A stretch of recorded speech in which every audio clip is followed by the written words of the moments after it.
Hey everyone, good morning, good afternoon, good evening, wherever you are. I just want to drop a quick introduction here. And if you ever click on this video and on this playlist of the recorded version of my novel while we are here, then thank you. Thank you very much. And welcome to the novel or the recorded version of the novel.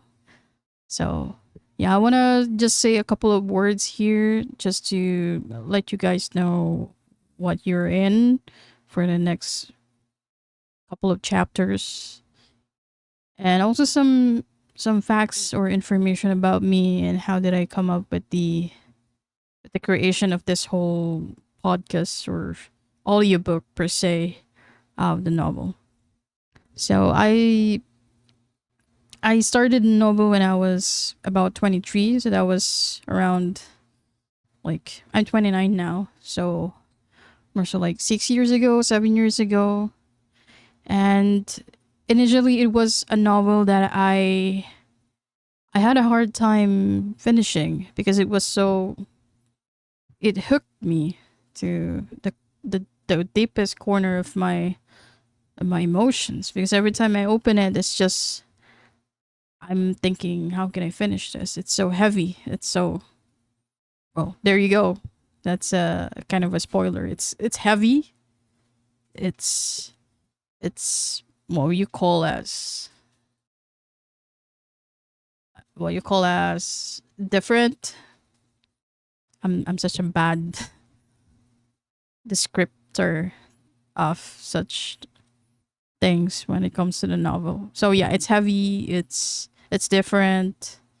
It's not cliche. Thank God. Hopefully, you won't find this one not cliche. And it took me about 4 years to finish it. 4 years of writing on and off because I was procrastinating on it as I was writing another novel of mine, which is also a good one. I'm planning to record on here as well. And yeah, 4 years of on and off writing, about 2 years in editing. Well, I edit it because, truth be told, I don't have the funds for an editor. I would have to tell you that. So I edit it myself with the things I've learned, and I I thought it would be well, with the rise of TikTok and all the audiobook. I thought it would be fun to start on a project that enable me to share this one with you guys, with the listeners, or if anyone fancies a good, like, 10 or less than 15 chapters of a novel. So there, I said it, it's less than 15 chapters. So it's kind of short, but there you go. And so I think it would be fun and it would be challenging for me because I'm not a professional voice actor. Well, I did record some audios here and then. You can check my other playlist for that. But I'm not trained professionally to do audiobooks. And so I think it would be fun. It would be challenging. It would be refreshing for me to make mistakes, to run over words while reading this one. And it's kind of surreal because it was it was something I was writing 4 years ago or 6 years ago, and now I'm reading it. And so, from the ideation to editing to printing, it felt surreal to read my own work, per se. That's what I was about to say. And apologies in advance for any words that I might have not pronounced well, because I'm not, well, I speak, but I do tend to stutter a lot. And I find it also a great obstacle, a good obstacle. And I think it fits our character, our main character, which is, well, unnamed, and it fits her character very well. Her attitude, her, well, you would know it. Not no spoiler anymore.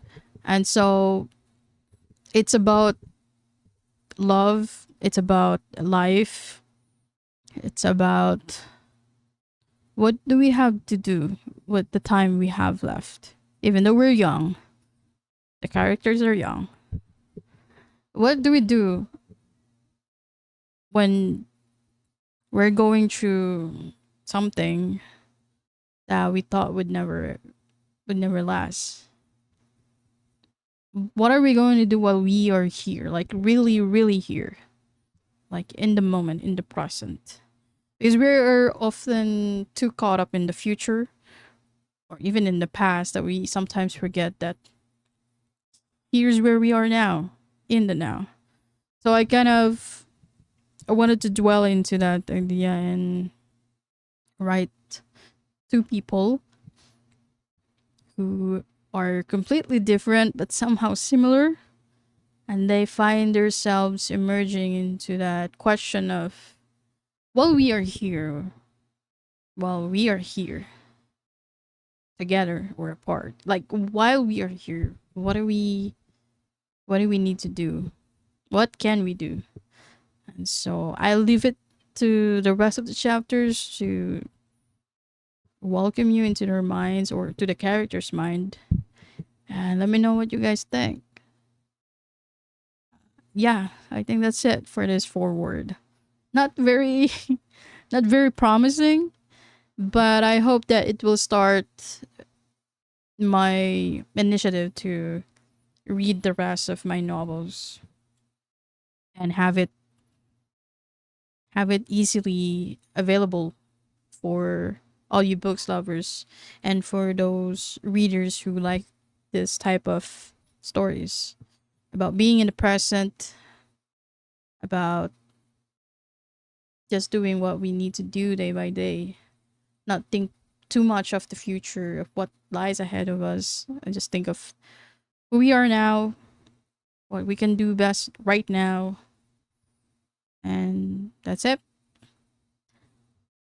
Anyway, so yeah, enjoy the chapters, and again, apologize for some words if you are not able to hear it well, but that's the beauty of trying.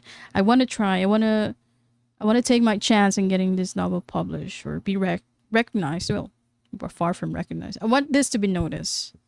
I want I want people to talk about it.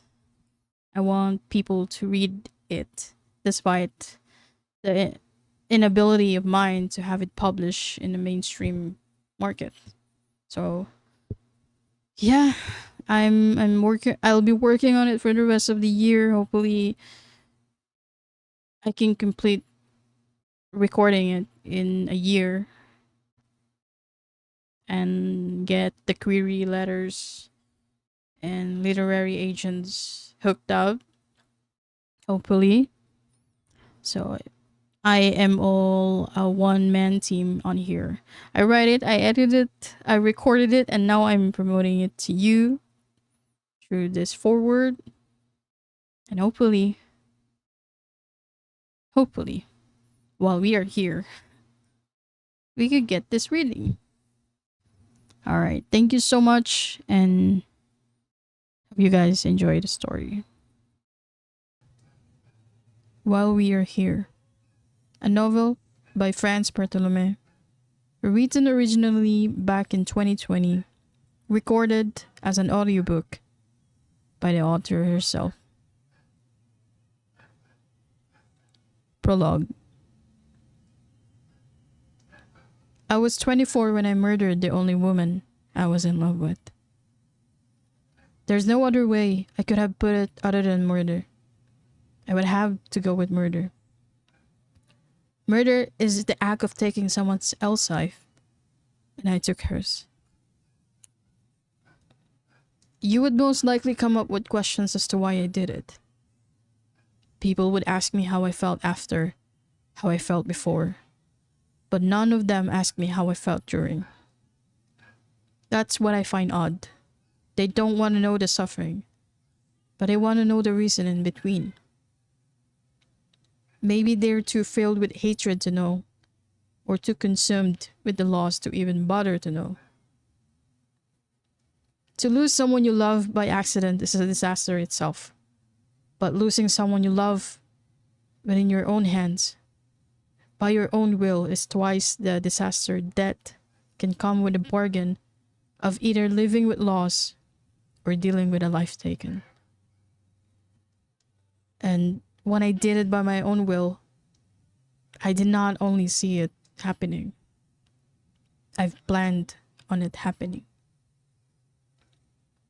People have asked me things that comes up with answers they'd be expected to deny, and moreover, mourn over than accept them. I was jailed within the day that I did it. I never denied doing it. I never ran away.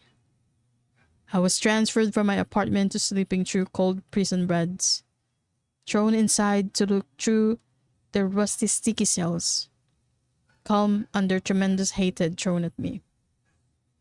I wore the orange shirts and pants people there wear due to two things. They've been wronged by the world, or they wronged themselves by taking the world into their hands, having done indescribable things. I never am wronged by anyone. I never took the world into my own hands.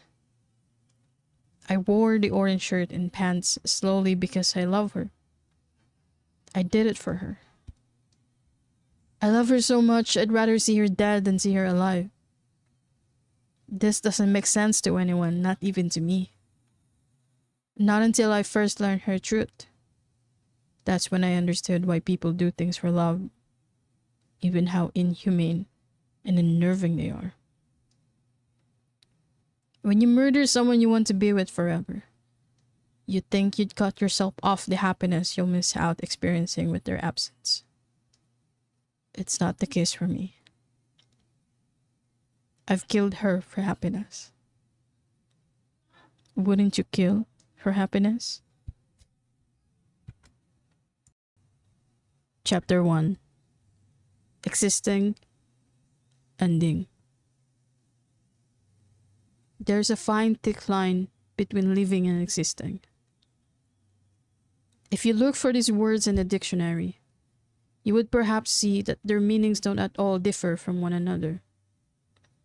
They both have the connotation, the identification that they are the will, the span of someone's life. Without these words put into use to describe life as we know it, everything that we had in the past from the present moment would be just a thing in the void, an unaccounted tale of life. Maybe at one point, with how often they're used across hundreds of years, they may have the same meaning, but how they are used makes their different set them apart from one another. Well, at least for me. Some people would try to see how living feels like. Some then would know how it feels to exist.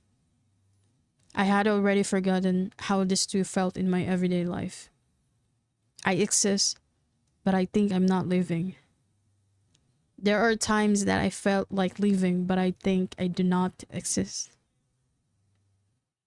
How would you know if you have existed in the best possible way? How would you know if you have lived your life to the fullest? Can you measure it through the day that has been given to you, the days that have passed, and you have to spend it in a way that you would remember 10 years later or a couple of decades later?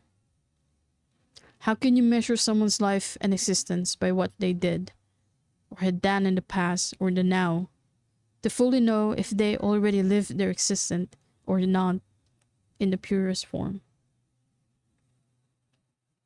I had no answers to any of this, to say the least.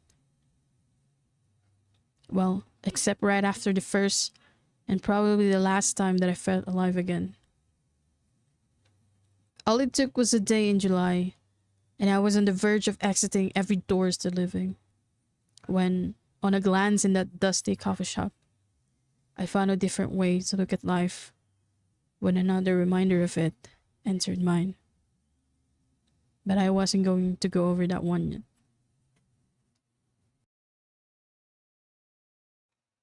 Probably I'll start with how I got this smug look all over me, my lips forming a thin line, when the familiar face of my brother walked out of his office after talking to someone, talking about me. He was with a younger man his age no less, and when they are approaching me, I took a light grip of my bag, ready to go. I knew what was coming. I knew what could be that man would make out of me. I knew what my brother had been hinting at me with all his sudden phone calls at the earliest time of the day. I am to meet yet another therapist he always asked me to see. I quickly leaped out of my chair, determined to whisk away from my brother's touch before they could approach me. Even before he could gesture to the guy, I asked him promptly if he could spare me a minute with my brother inside the office, and after giving me an odd look, left us alone inside. "You can't make me talk to anyone ever again," I hissed, under my shallow breath, my head running in circles. "You can't keep doing this shit, Robert. I know what I need in my life, and that doesn't involve me walking in some blue-painted office and talking about nonsense things about my life instead of you letting me taking full control of it." "This is for you," Robert firmly says, and I ignore his hardening face at the sight of me, agitated, eager to leave. "This is to get you better." I felt a stutter coming up, but I dodged it by swallowing the lump in my throat. "You're making it worse for me, for us." I stared at him. "I don't need any help from any of your friends who they think they know me after one sit-down session in their chairs long enough to know what goes on in my head." I spitted these words out. You know what kind of help I need? I need to be fucking left alone. I need you to leave me the fuck alone. These douchebags you call your friends won't get it. And none of them will. You understand?" I see Robert taking a deep breath, and I know that his temper is rising beyond the limit, but I don't care. He can't keep doing this shit. He can't keep making this thing up for me. When he tried to talk it through again, I told him I'll give him a ring on the phone, and I stormed away. I got out of the street, and the rain started to pour. It started to pour. Slowly. Gently. I look up at the sky, cursing myself for not bringing my car and for going through the hassle of city transportation. I crossed the street, my mind ablaze, pummeling with anger simmering inside me. A cab was about to park at a near distance, and before I could take it, a girl in a dark umbrella jumped onto it, closing the car door faster than I could snatch it open. I silently hissed at the notion, then turned my gaze over the street, looking if there was any more cab approaching, but there was none. The rain continued to pour. The sky got darker with each second, and in one final cry of the thunder, the rain obscenely fell in a splashing motion. I decided to walk. As I do, the scenes in the therapy sessions I've been in for the past couple of years flashes back to my memory. I remember the times when I open my eyes and hear either my mom or brother asking me if I'm okay. I remember the look the doctor gave me soon after I realized I'd woken up, to be followed by me swearing, hating myself for failing at killing myself completely. Then I will fall back to my back, wasted, disappointed, angry at the thought that I have another day to survive living. I remember the sympathetic look the nurses gave me after I calmed down, avoiding the doctor's touch.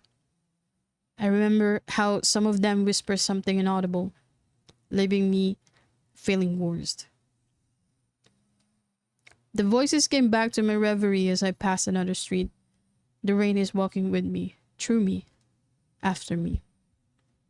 I remember the last time I saw my mother's face, and would I ever forget the look in her eyes telling me I would be okay?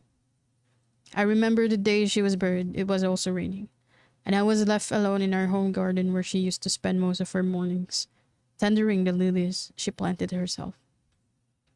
I remembered watching my shoes clog up with the rain, and realizing she'd be no longer around to tell me to get out of this soaked socks. A reminder that I have to live with the truth that a brother is all I have to live with. I love my brother, and even saying this makes me feel completely strange. I never liked the idea that he's stuck up with me, looking after the trouble I constantly give him now and then. I never loved the idea that I feel like a burden to him in every best way possible. No one wants to feel like they're a burden. Being one is indescribable in just one paragraph.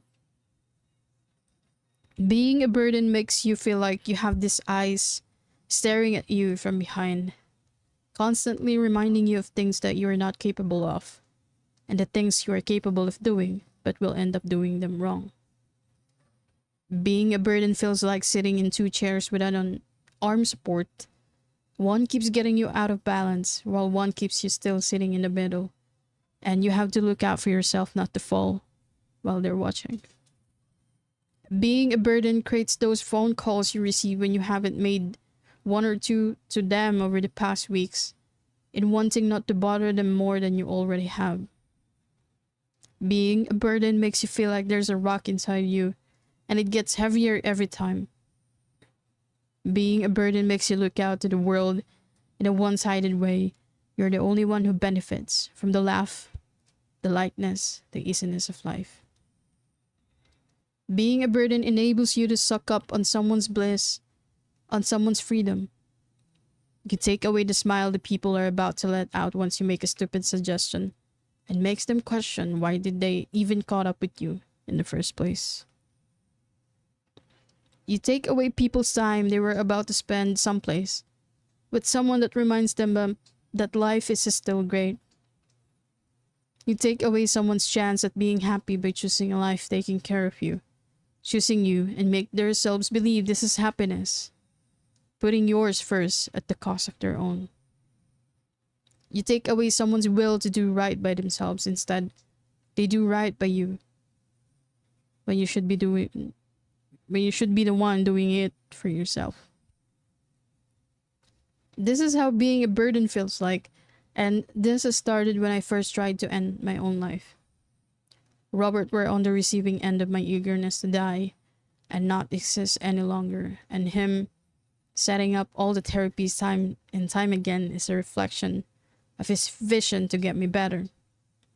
My brother was a firm believer that I get over this suicidal thoughts, that it's not going to be like this forever, that I will be better.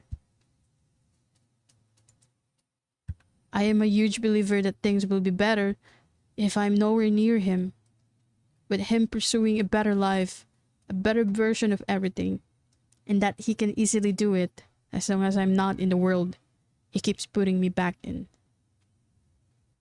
Apparently, the world he thought we both belonged to is a big place people tell you can explore to feel infinite, but not big enough to make you feel any less smaller. I thought of all of this as I finally reached my apartment. I grabbed the door open, went inside, and found my way in front of my computer. I didn't even bother to turn on the light. Even if the light is on, everything feels dark. I have been on years conceiving myself I enjoy it more than I loathe it. I scrambled out of my shirt, pushed their dripping to away on the side chair, and opened up the computer. But I quickly shut it down, agitated. I touched a hand to my hair, surprisingly light although it has been drowning in rainwater for the last 30 minutes. I inhaled a deep breath, pursed my lips, pursed it so hard, trying to see if I can make one moment from today better here by coming home. I remember the scene from the office, the look that the therapist gave me, and I swear I could draw him right now and stab his heart with a pen so sharp the paper could tear off and the pen would break. I didn't hate him or my brother. That's the thing. It was me that I hate. I looked out of the closed window and see that the rain is still pouring in a monotonous somber. I stare back at my desk, past the familiar keyboard and mouse I become best friends with for over the last 2 years. I look around the room, past the ceiling. I didn't bother to paint with something duller other than white. I stare at the little bed by my right. I notice the little reflection my face made when I glance back on the computer screen. It blurs when I move. I look back again at the window and see that the rain is still pouring. I open the computer and check the calendar. I scan the dates, the weeks in the coming month, the day in every week, down to the weekends.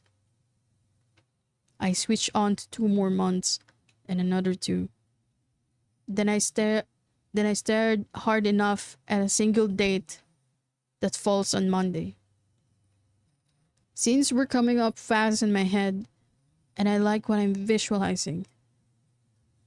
I pulled out a sticky note on my desk, grabbed a pen, and wrote the date down. When I'm done, I held the note up close to my face, memorizing the number, and decided this is the date.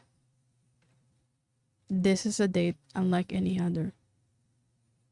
I went online, searched for something, and I've gotten incognito, read something, click on something.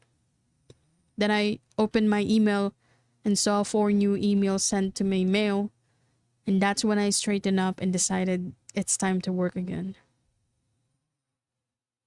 The rain still pours, suddenly, just like the endless storm raging inside me.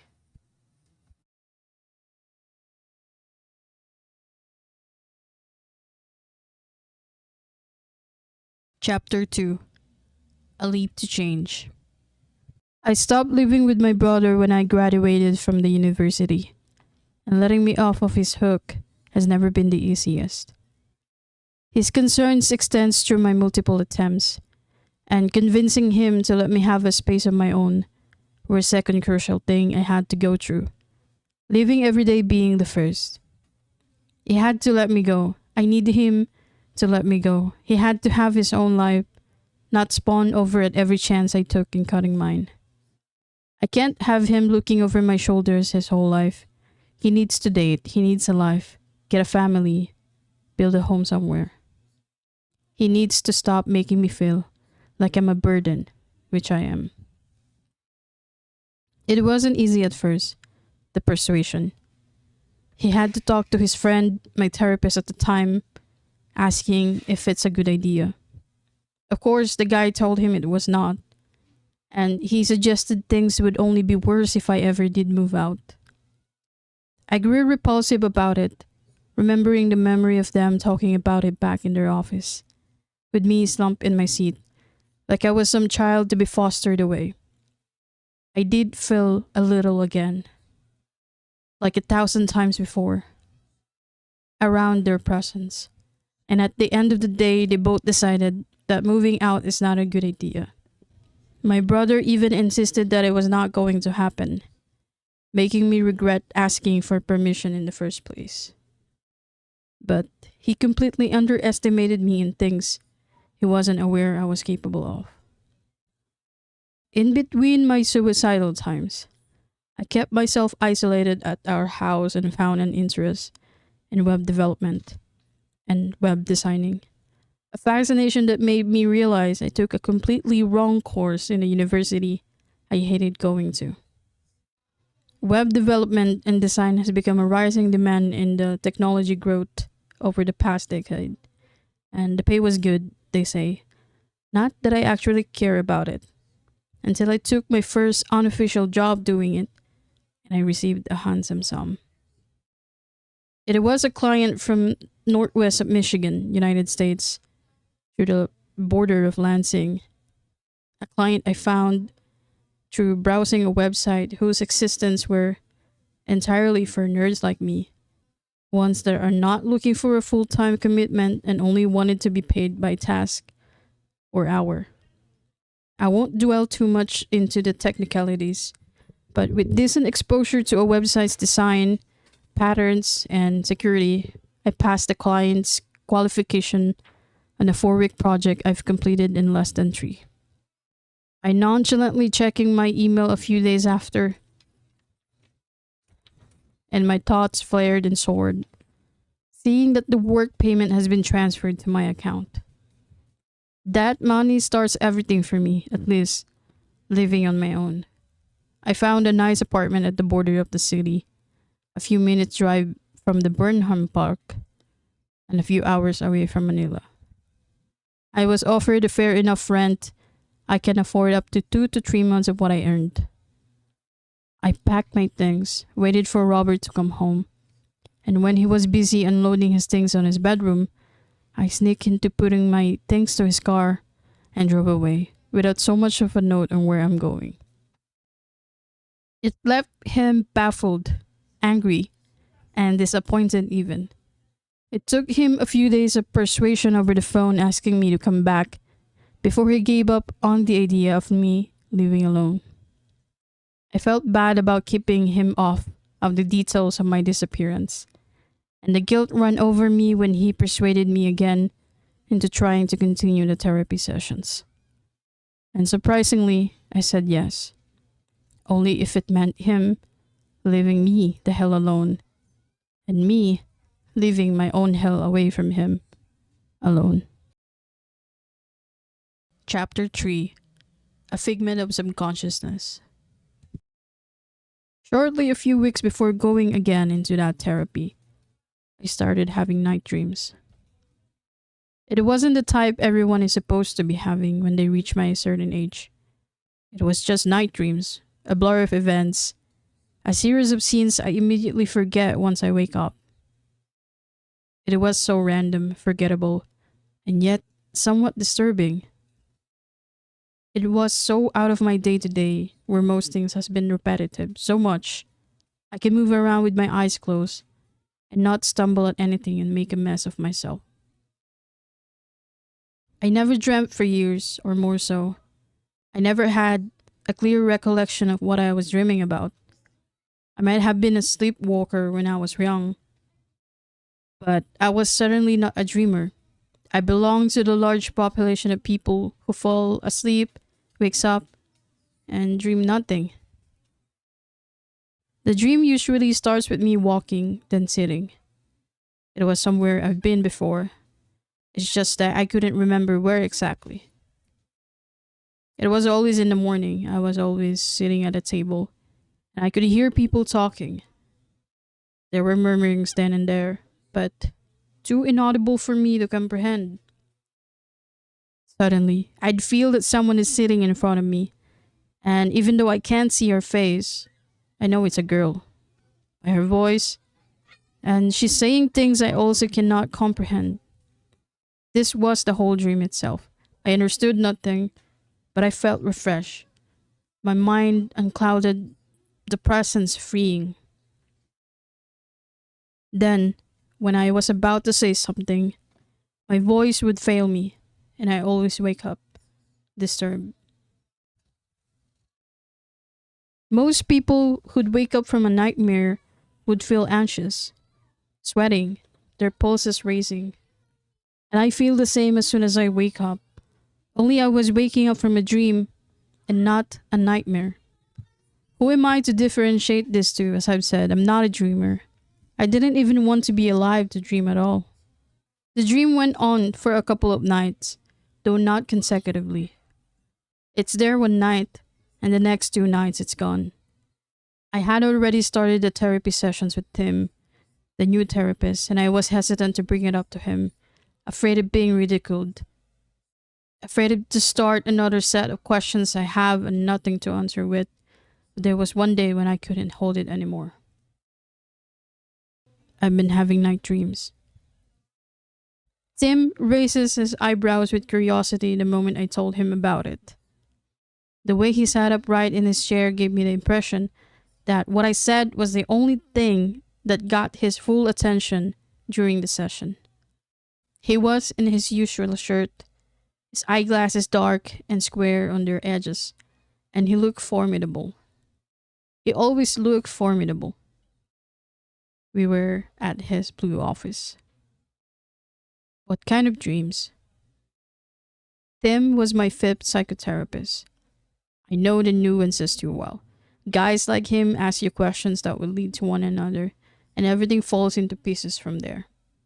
I've known it too well that retelling everything I've felt in the past out to this day had me feeling like giving away what's left of me again and again, and I was left empty. I sighed, and I looked at the soft silhouette of the early morning sliding through his window office. The kind that you don't remember? I shifted on my seat. But I remember.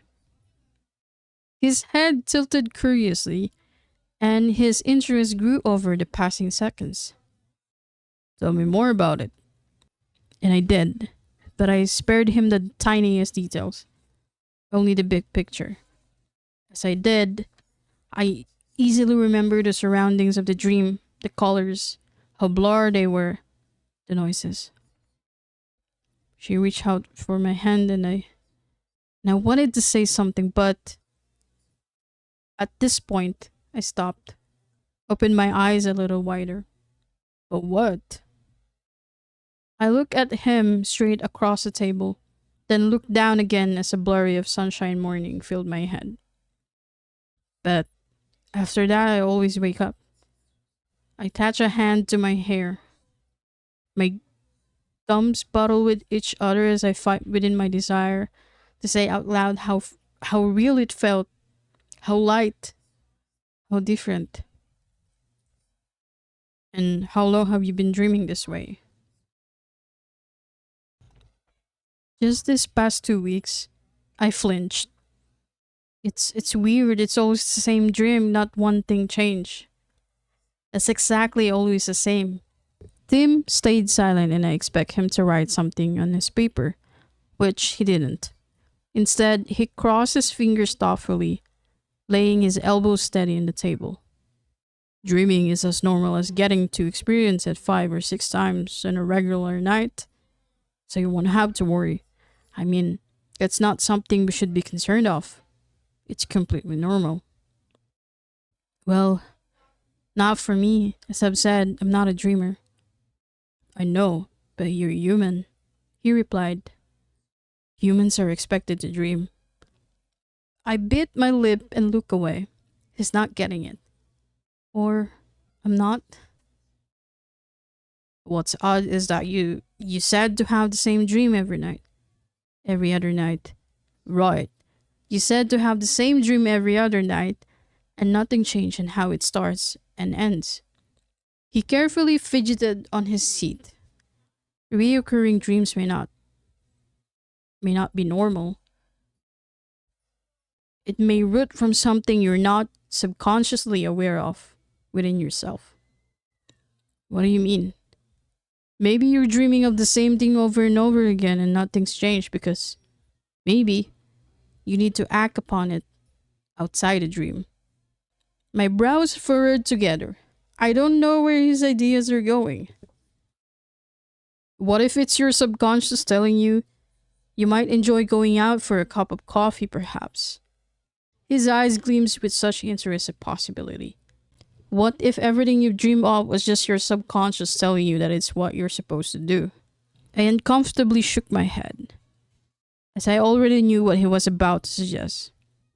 I'm not doing that. Try to think of this as a trial and error thing, he said, his hands up, his shoulders shrugged. Try to get out of your apartment this week, like find a place where there's people and you don't have to talk to them. You just see it and order and then pay for the drink and go home.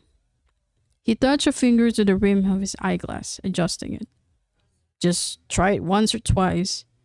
If the dream reoccurs, try it again. If it goes away, good. I said it in a way that might offend him, but I don't care. I've been suggested this 100 of times before, one therapist after another. I even heard this from my university professors when they were at the receiving end of my failing grades by the end of my senior year, worried I might not make it wearing graduation caps. Tim's hands were crossed again in his lap. Then you will have to keep on dreaming and wonder why every time.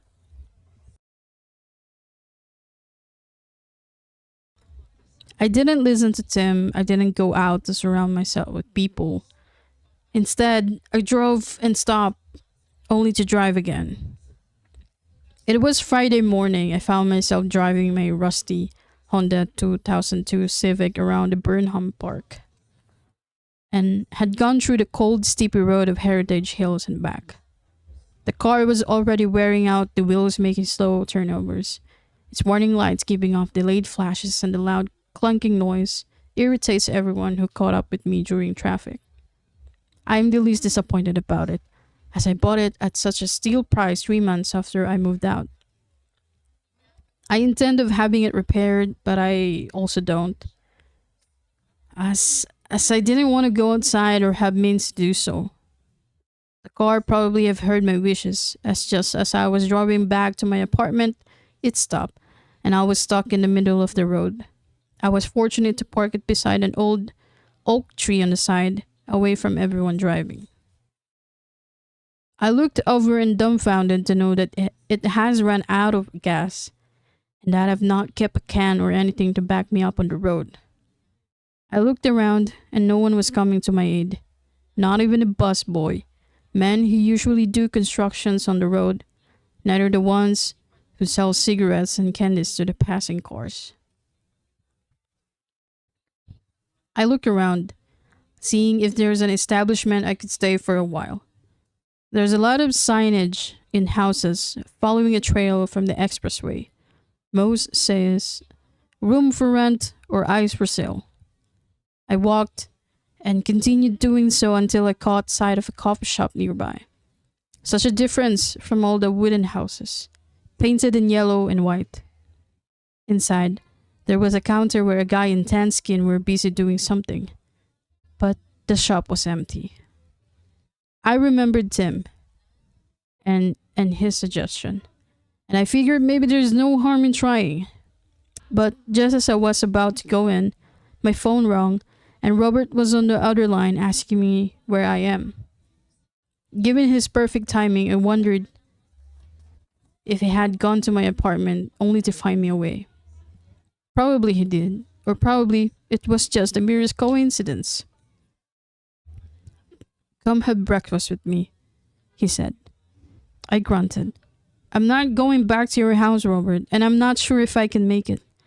I've run out of gas again." "I'll come pick you up," he replied quickly and asked me where I am. I'm surprised he'd be asking. If I didn't know it, he's probably tracking me. I'm out of my choices. I'm stuck in the middle of the road with no one to help me with. So I told him where I was, and he said he'd come pick me up and we'll find a diner somewhere to share the morning with. A morning I didn't know would come haunting at me, out of all the mornings I've remembered. Chapter 4. An Encounter. I said I don't take suggestions seriously, but in all seriously, I can't believe that I finally took Tim's suggestion and finally made it outside one Wednesday morning. I'm on my feet. They were now nowhere near the brakes of my car, and my hands were nowhere near my laptop nor my car's wheel, but in my pockets.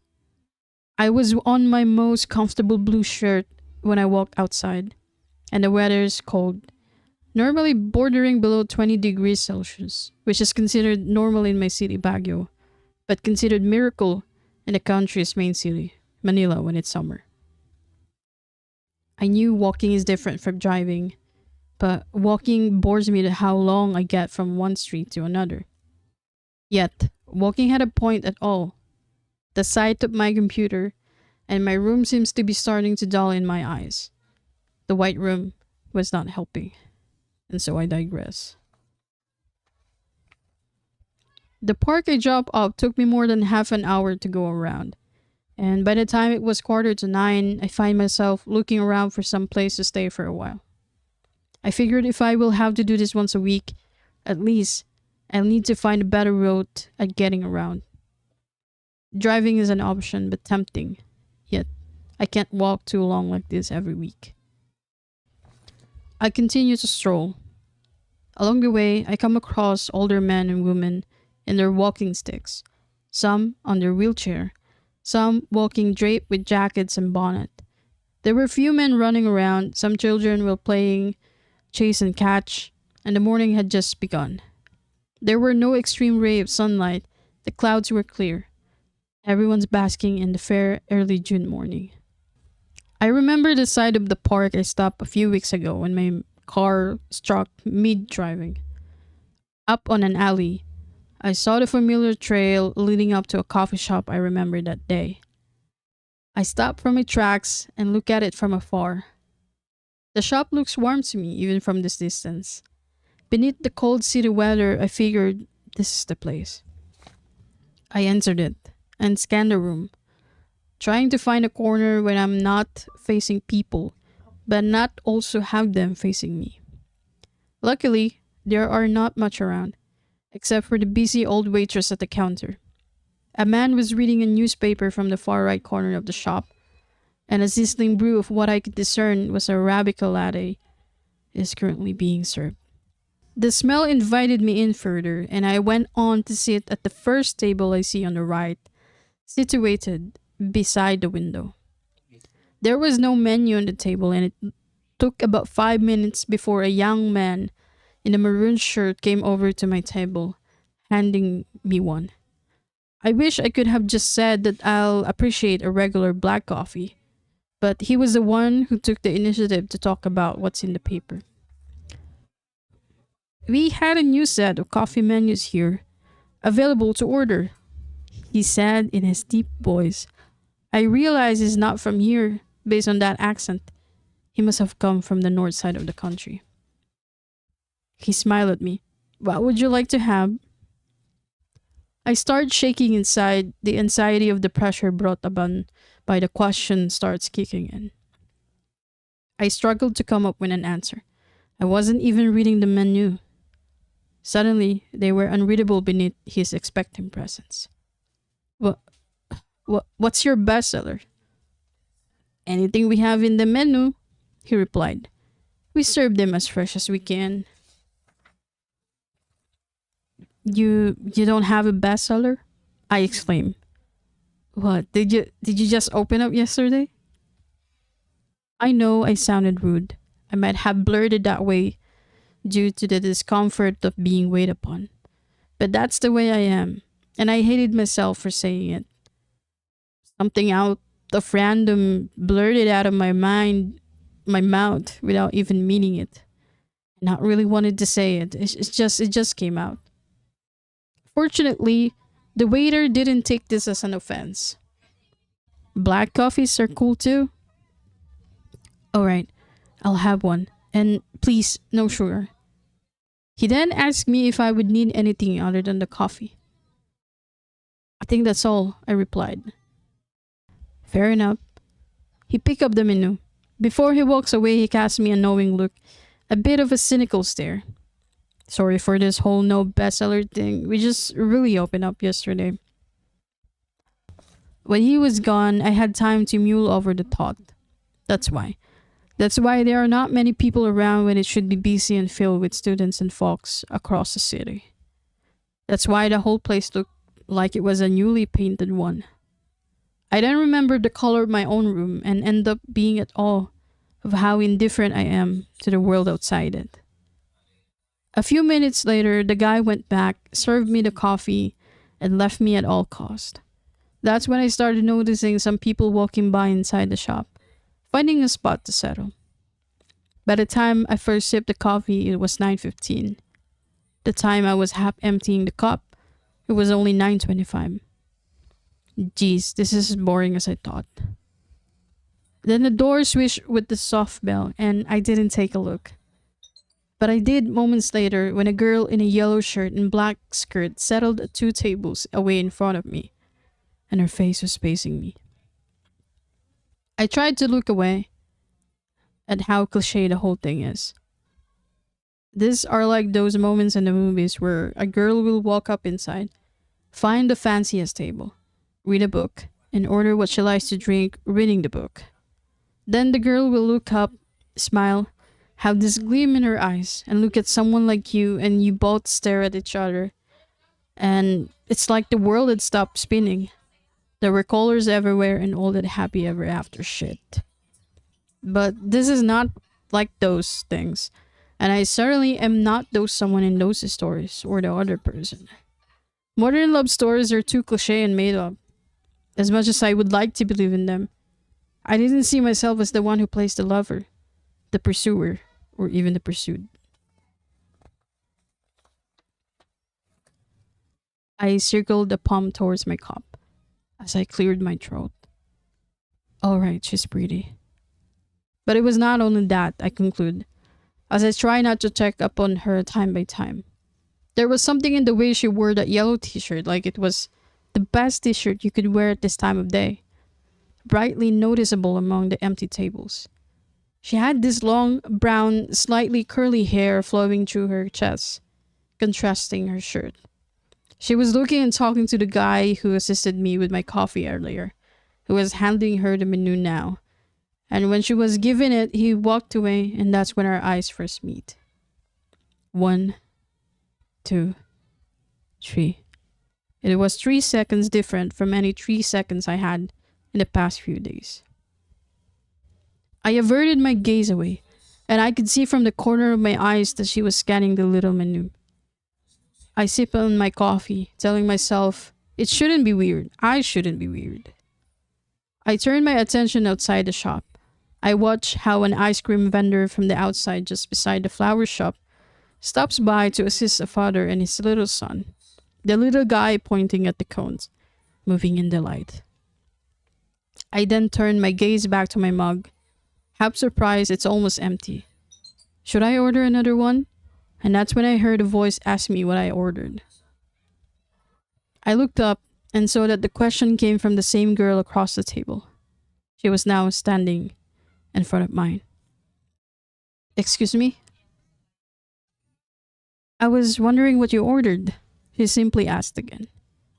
I reluctantly raised my mug and told her it was the regular black one. She then told me I should try the mocha latte. It's the best here, she whispered. Again, another suggestion. A kind that I never usually take, very rarely, very out of the blue, very a punch in the moon, barely a miracle from happening. But she didn't know that. Thanks, I said. She smiled, went back to her table, and signaled to the guy earlier for her order. I avoided the guy's stares while the girl was talking to her, but it was useless. They were looking right at me while engaged in an audible talk. I felt so uncomfortable.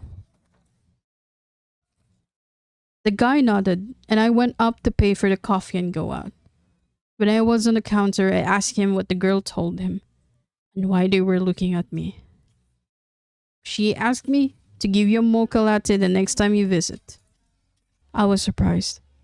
I gave him a few bills, and as soon as he stepped away to work on the receipt, I looked over my shoulders and watched the girl in the yellow shirt. She was holding her cup like it was the precious thing of all, and I watched as she led the mug up to her lips for a sip. I breathed. And that's when she looks up, blinks, and smiles again. That's when I breathe again, and with every effort to not look weird, I quickly told the guy to keep the receipt and walk out of the coffee shop. I was 100 steps away, but even so, my eyes still caught sight of that yellow t-shirt among the table, along with the swirl of that curly brown hair.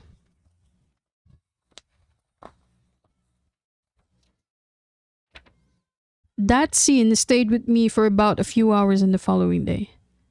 I had no counseling session with him. I was in my room, sitting thinking about it at the edge of my bed, the computer standing by the corner, forgotten. I feel sick and not sick at the same time, thrilled and not thrilled at the same time. I look over my table and see a few bottles of pills there, knowing I should at least take one or two to ease up what I'm feeling. Yet I know none of them could ever really describe what is happening inside me. I tried to send him a couple of messages about it, but I always ended up deleting the whole message, with me almost throwing my phone away from my hands. I don't know what has struck me, like that scene with me sharing a few glances with the girl in the yellow t-shirt that repeats over at me again and again. It was hard for me to recall the last time I had been acquainted with such a thing, or more even, the last time I had interacted with a girl. It was completely different. I could say, remembering myself chatting with a girl in a club I once walked into, sharing a few drinks with the red lip lady. I saw her eyes light up the night, but it was nothing compared with how the girl's eyes in the cafe light up the afternoon, even more even more wonderful. I tried to distract myself for the next couple of hours, continuing the projects lining up in my email. I completed at least two, and by 7 in the evening, I decided to create a coffee for myself, one that is strong enough to keep me awake for the next 3 hours.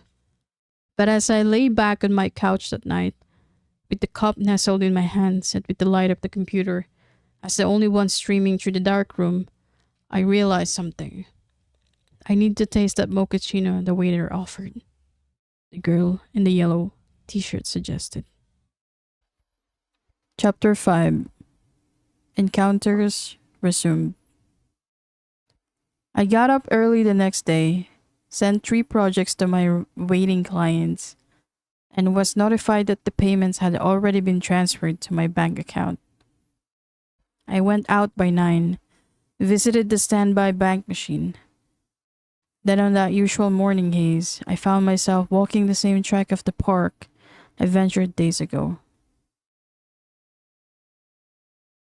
And I was in the same coffee shop in the next 10 minutes.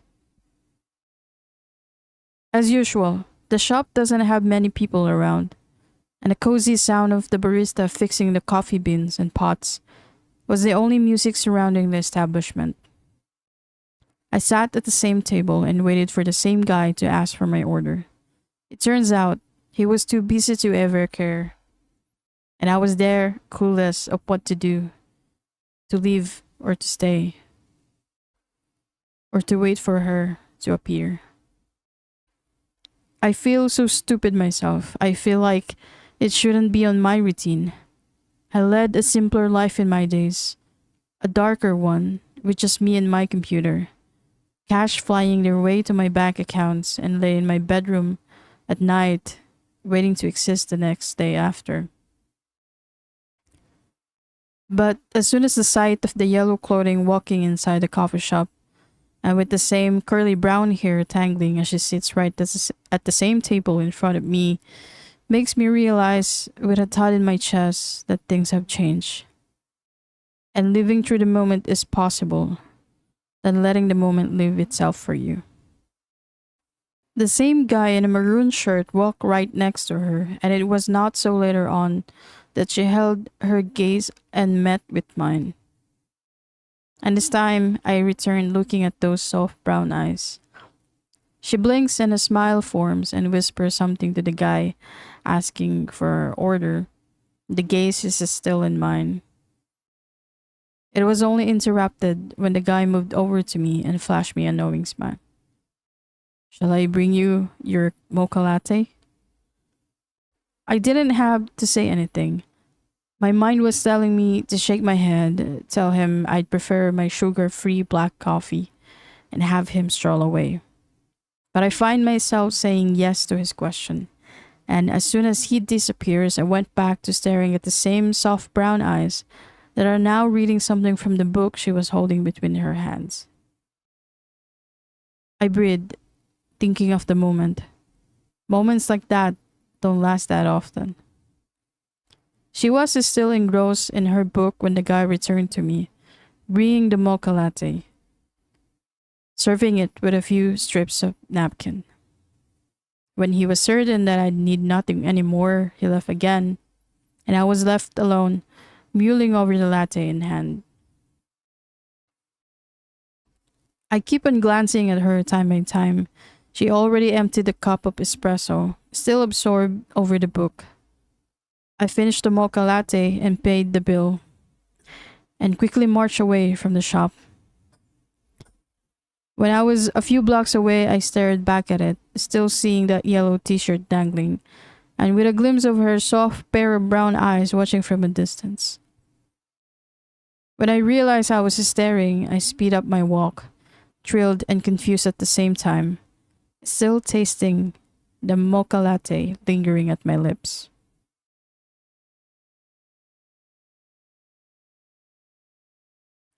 I don't know what got into me, but I find myself entering the same coffee shop 3 days later, maybe with the hope of seeing her once again.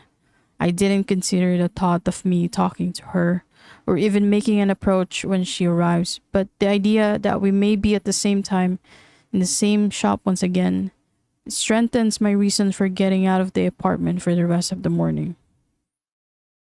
The same guy brought me the usual mocha latte, and after leaving me again with a few straps of napkins, he retreats back to his counter. I didn't know why I could see her walking towards the shop, lightly pushing the transparent swinging door and sitting at the same table she'd occupied a couple of days ago. The fact that I can envision all of this struck me as odd. It has been a long time since I have been like this. All it took was a few minutes after 9 when she walked in the shop, and she is everything I perceive her to be, with the same lightness she bores as she pushes that door, her bright yellow t-shirt and white skirt embracing her every step as she walks in. I tried to keep my eyes away when she sat back at the same table in front of me, and I'm pretty sure my cheeks had all gone red when she noticed me sitting there, alone, with my mochaccino. But the morning shifted around when she walked onto my table and asked me the words that had just made it better. How about a walk in the park?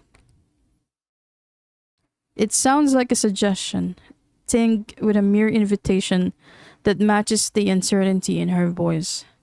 She was looking at me like any word that would come out of my mouth would mean the world to her, those brown eyes radiating with the thin early morning sunlight. I should say no, but as her eyes continued to battle with mine, and with her chest rising in soft up and fall within her t-shirt, I knew we weren't strangers inside. With the presence of the coffee, the place, her eyes, the way she looks at me, the way I was holding myself, I was fully sold on saying no. But when she smiled faintly again, I felt sure. I felt sure that I would miss a big part of something on this day if I let the memory of this encounter slip away. I took one last look at her before standing up from my chair, leaving the cup of mocha empty, and I followed her. We were accompanied by the soft bell of the door outside, the breeze swaying her brown hair into a little dance. I should be where I'm supposed to be now at my table at home. I should be watching, creating multiple adjustments, some templates I long ago created for different clients, and not be here. But it's when she starts talking, it feels somehow good to be outside. I suppose you're a writer or something like that. Maybe an artist. She twirls right around me. I can't imagine you being not one of those. You really got this artsy look all over you. I told her she was neither correct nor wrong. I simply didn't reject her intuition or even admit to it. I know I wasn't any of what she said. It's funny to think, up to this moment, I didn't know where I belong, aside from all those web development projects I have been doing for the last 2 years to survive. She could be wrong, or blind to mistake me, for some artistic individual that I never am. Being mistaken as one didn't thrill me. It only adds up to the idea that I am furthermore clueless about who I am. And that honestly sucks. She might have noticed my silence and looked down at her feet. Okay, no personal questions, she mused. I'm not I'm not a coffee enthusiast as you are, I finally remarked. Did I give that impression right away? She mocks me. I tried to think of a reason why I should say yes and no.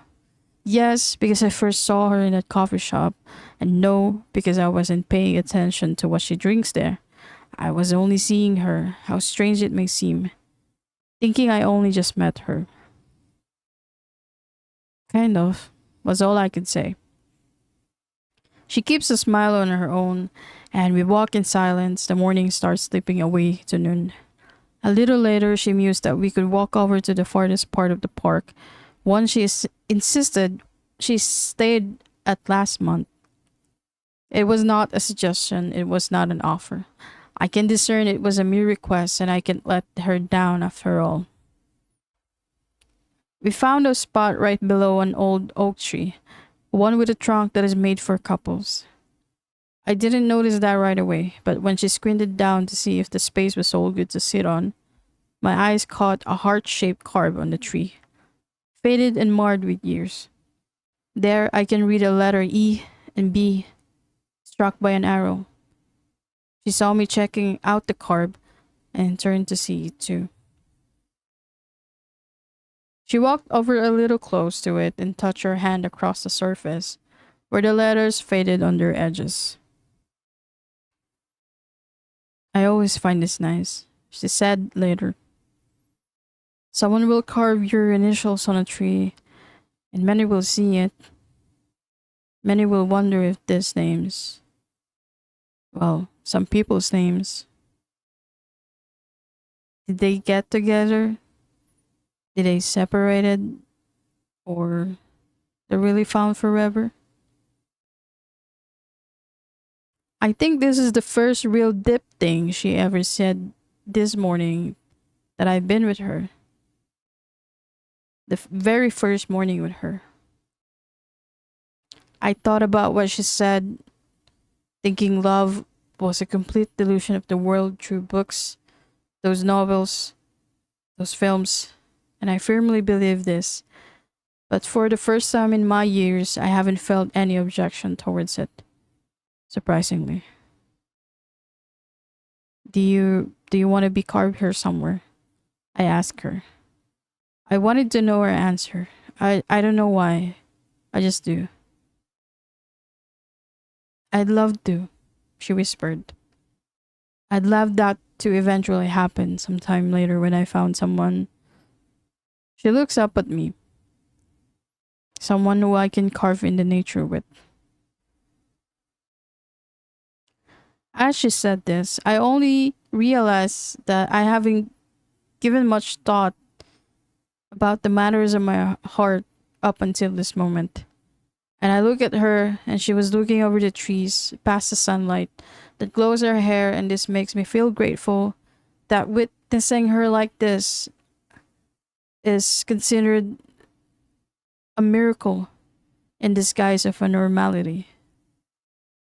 I hadn't talked to someone so freely as this before until now.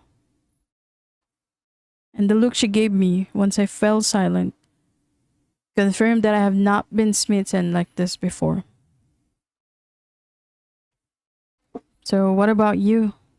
She then asked me a few seconds later. Would you want your name carved on some tree? I wouldn't know, was all I could answer her. She didn't push for more questions, and I'm grateful for that because then I wouldn't have to pretend that I have some great stories and answers to tell when I have done. She thought about my answer for a moment, and instead of asking another one, she suggested us to go back and call it a day. This has been nice, she finally said when we were near the coffee shop. By the way her voice reached my ears, I know she was saying goodbye and that I had to. It's only been a few minutes with us together, but I can't seem to imagine any other days without ending every morning this way. That I can have the chance to spend with her, only if she would allow me. She faced me, looking all hopeful and shy at the same time, waiting for me to say something in reply to what she just said. But I didn't say a word. I just looked at her and wondered what I did to deserve a morning walk like this with someone like her. Reading my mind, she asked me if we could share a coffee table at the same shop anytime this week. Okay, I agreed. Even though I wanted this to be a short lived friendly interaction with her, my heart isn't recognizing anything short lived at this moment. I can see my days with her, even each morning, and for the first time in years, I wish for someone to feel the same way as to me as well. And her eyes told me that she does. Then I'll see you tomorrow then? She inquired a little later. Sure. She smiled and she said that she had to go the other way, pointing to another street down the city. She said she needed to be at some place in an hour later. Where could she be, I wonder? But I didn't voice it out. I find her asking this completely unnecessary. She bid me goodbye and I did the same, and she got to walk first and I got the chance to watch her stroll away. I never had the pleasure of watching someone walk away. I thought that there a scene most people despise in movies, in books, in theaters, in everyday lives. But this one is different.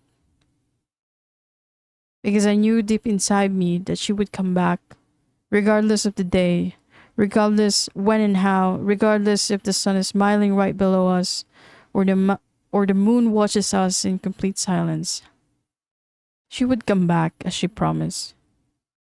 And I would be here to welcome her, as I agreed.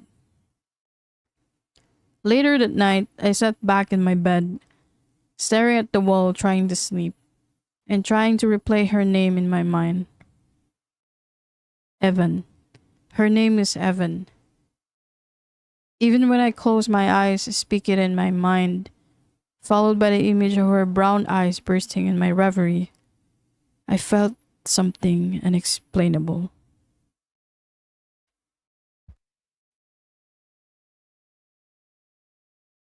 Chapter 6. Knowing Evan. And so, the coffee breakfast morning had become a habit, though it's not every day. It used to be every other day.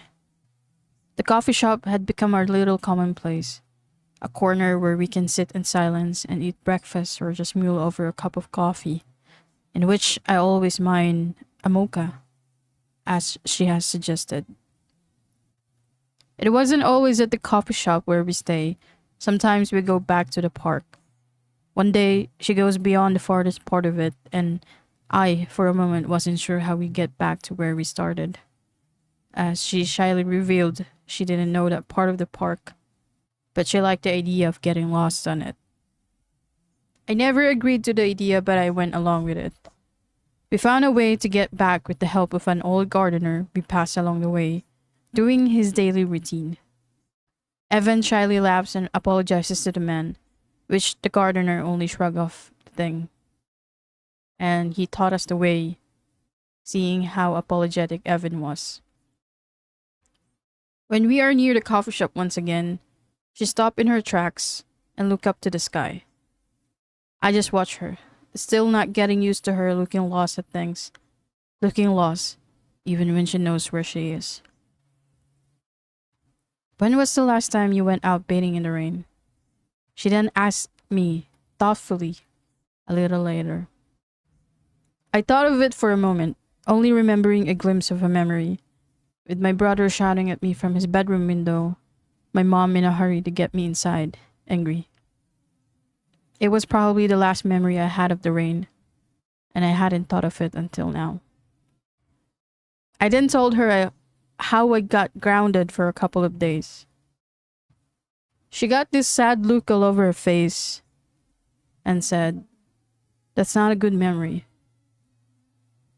I don't know if you'd like to revisit that one now, but I actually wanted to ask you to get wet in the rain with me." I took a look up at the sky. It isn't raining. She stifles a little laugh, and I look out to her in curiosity. "You need the rain to go out?" "I'm not sure where you're going with this," I said. "You don't need the rain to go out," she whispered. "Besides, how would you know if it's raining when you won't step outside?" She said she'll make sure that she's with me the next time it rains. We lingered on her thoughtful silence, and not so later, we agreed it's time to head back home. This all seemed like a good habit to get used to, seeing those brown eyes now and then. The next few weeks were filled with her laughter, the coffee shop, the memory of us walking endlessly on the park. I used to deny that it's morning already, that it's another day every day. But since I've met her, waking up every day feels like a privilege, other than a necessity. Until one day, she's gone from all those tables. She used to be here around 9 in the morning, but even when the time slipped into half an hour at 10, I didn't see any of her. I hadn't ordered yet. I was waiting for her to come up, walk over to my chair, and smile at me the way she used to, the gesture I already am used to. Then she would start talking about how she got up in the morning, probably how she bumped along the way with another group of kids that was asking directions.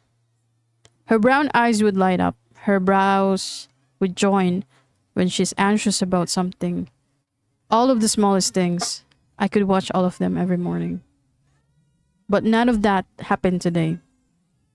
I walked to the counter and searched for the usual guy who usually serves us coffees, and I recognized the look of uncertainty in his eyes when he saw me standing there, asking where Evan would probably be. He initially shook his head, yet, on my final attempt, he told me I should go somewhere that sounded so familiar and not so familiar at the same time. He gave me directions, not that I didn't know the way around the city. He was certain she would be there on this day of the week, and he specifically asked me to go to the 3rd floor of the facility. I wonder why he knew such a thing, why he had to deny it at first instead of letting me know right away. A part of me shivered inside when I heard where she might be, and why, with her skipping the morning coffee and all. Her eyes were running across my mind as soon as I get on the bus, glancing at the window, realizing this was the first time after so long that I had been out traveling, appreciating the sunlight, the side of the road narrowing, stretching in a mile, the narrowing again at a few blinks of an eye. Even before I know it, I was standing before a white big building, people coming in and out. A lot of people would go in than those who go out, and there are wheelchairs around, cabs filling the sidewalk, a familiar noise I know from all these times I have been admitted at one like this before in one of my multiple attempts. I walked inside and passed by more people in a hurry. People wanting to get as quickly as possible to where they needed to be. There's an open reception, and I quickly asked how to get to the 3rd floor. The nurse pointed me to the elevator, where she told me the rheumatology department is at. My mind was running in twists as I walked out of the elevator a minute later. I looked around the hallway, and only then I calmed down when, on a glance on the side, I saw her, Evan, walking out of a room, pale and weak. I closed the distance separating us. "You're here," she whispered as I approached her. I took a deep breath, marveling at her features, the soft outline of her jaw, and her eyes that gleamed in surprise. She looks nothing like how she usually dresses whenever she's in the coffee shop, wearing a white loose skirt and a pair of flat sandals I have never seen her wear before. It might be my eyes fooling me, but I was certain she was a bit worn out, and she lost a bit of weight in just a few days out. Yeah, I I cleared my throat, relieved to finally see her here before me.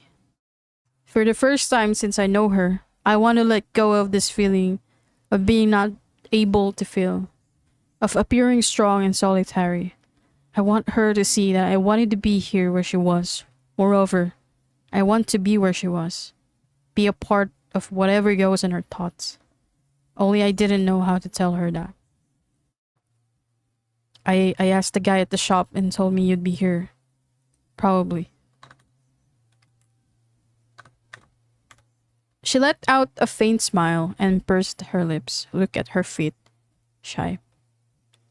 I told him where I should be so he could tell you. How do you know that I would find you? She looks up, containing her smile, and my heart went over with the words she said next. I just do.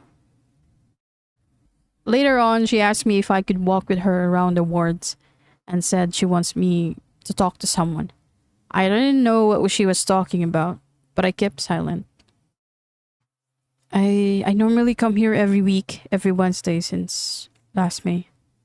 She said to me as we passed through the halls. Unlike the scenes below, the people up here are calmer, and seeing glimpses of patients in every open ward we've passed on to. It only occurred to me now that we are in a public unit. Why? She kept her head down. It's just a weekly checkup. Before it's a monthly one. But now it has been, well, frequent. I felt my forehead knitting. What for? This time she looked up to me. Her eyes were a myriad of emotions as we stepped in a bigger ward than the others. Come, I'll let him tell you. A kind-looking man came out of the ward, smiled at her, and stared at me amusingly. She introduced me to the man as Dr. Howard, and she told him to tell me it. The doctor coughed uncomfortably. I want to ask straight away what was this all about, but there's something in the doctor's eyes that got me keeping my words to myself. Evan excused herself, and Dr. Howard let me inside the room. The room is equipped with a lot of apparatuses, transparent glasses, and there were computers somberly lighting in and out amongst the tables. He coaxed me to sit down as we reached his table. As soon as I sat, he respectfully asked me my discretion in regards to Evan's request, and that he doesn't usually do this. What do you mean? I heard myself asking him. The silence inside the room went still, and his voice, as well as the truth, dawned on me. He turned on one of the bigger monitors beside his desk and showed me something that he talked me through it, something that took away the little serenity left on me. Chapter 7. Life Unnoticed. I didn't have the courage to see Evan after I talked to Dr. Howard and head on straight home. I quickly tucked in front of my computer, yet I remained sitting for a few first hours of the afternoon. I shut the windows out and went back to the chair.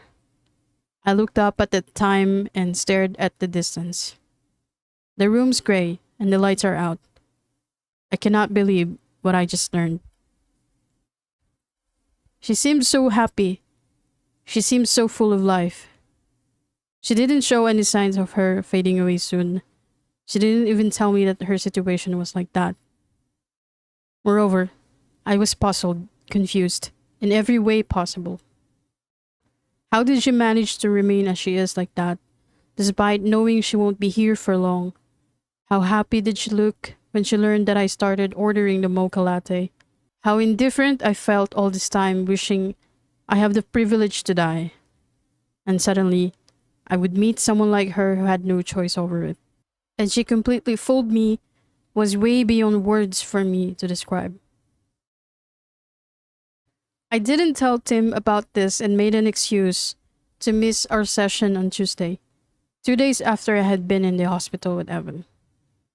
I can't even sit at his office and pretend that there's nothing bothering me. I remember Evan's eyes telling me to order the latte. I can remember how serene she looked when we were walking in the park. I can't see her again, but there's a little part of me that tells me I wanted to. She will be gone soon, and I will still be here, but I can be gone anytime I want to, and she'll be gone when she wouldn't want to. I talked inside my house for a few days more. The thought of her going to the same spot in the shop without me there and seeing nothing of me not seeing her anymore drowns me in guilt. I don't tolerate emotions such as this. I always feel in denial with them. But for the first time in years, I'm admitting this to myself. I miss her, and sadly, I do. So on Saturday, I got up early, and with million clouds occupying my head, I headed on to the shop, eager to see her around. The same boy from the counter looked uncertain when he saw me there, and even asked me if I would still be drinking the same. I told him yes, and when he noticed me, obviously getting anxious at every person coming in and out of the shop, he leaves me at once to retreat at his corner. And that's when she appeared in her usual yellow t-shirt, her white skirt embracing her figure as she halted midway on her table, meeting my stares and inverting them away at once. But a few moments later, she sits across me, and mustering the courage I had for a few days, returned her stares. I have no excuse to tell you why I didn't. She helps herself with a sigh. I just want you to know. Why? I ask. She bit her lower lip, her brown eyes now brimming with a sudden sadness. It was what I thought the first time I saw her as sad since I met her. I just do. Soon as she sensed me leaving, she gripped my hand across the table to stop me from doing so, which would be the last thing I would do. I felt her frail hand stay at the back of mine, seeing her struggling to say what she wanted to. I'm used to telling people I'm going to be gone soon, that I'm going to die. But when it's you, when it's with you. She pursed her lips as her hands were slowly inching away.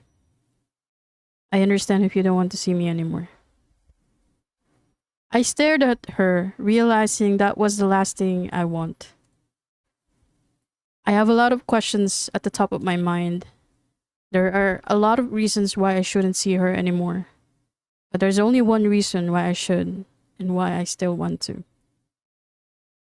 And the reason all fall at once in her eyes. When she arises to leave, I stop her, grasping her by her hand. She looked down at me. Take me somewhere else.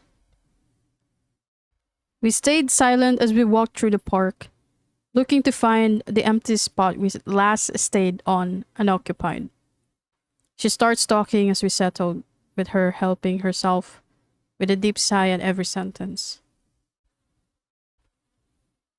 I found out about it a few months ago, she whispered, staring far off at a distance, her elbows folded across her knees. I was in sports class practice when it started. I was dancing. Her voice trails off. I love dancing. I do. Her expression softened, and I know images from that uneventful day crossed once more atop her mind. I was doing my usual morning practices when I started feeling this ache in my hips, in my arms, and the next thing I know is I was falling to the ground and I was crying in pain. She took a deep breath, as though it helps her access the memories. I watched her slowly get lost in those. I never felt that pain before. I was brought to the hospital, and at first I thought it was a slight injury that I could rest for a couple of days, but it turned out to be a long-term one. My sister, Rachel, didn't tell me at once, and I understand her for that. After getting the complete test results, they said I had fibromyalgia, long enough to tell me I'm not here for long.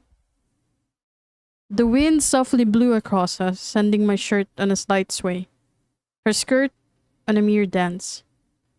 She steadied her arms, pursing her lips now and then. I guess I knew it the next morning when I woke up.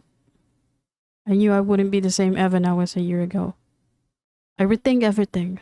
The meaning of my life, what am I capable of doing? Did I really live my life? I don't know. She again pursed her lips after saying this, staring long enough at the grass we lay onto. My world held on to what she said the following seconds later. You know, when I saw you in that shop, you were all alone. And seeing you not even sure why you're there, it reminded me of myself. I see myself in you. I don't know why. My sister keeps telling me everything's going to be okay soon. And I know she means well, but how would you feel realizing you can't see yourself anymore getting old? Her eyes shut in complete reminiscing, as if every word tore her down. I am weeping and not weeping at the same time inside.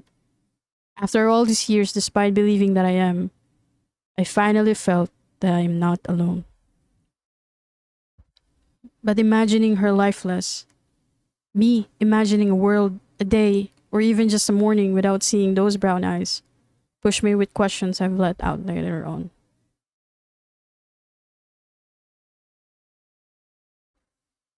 Have you tried anything to treat you?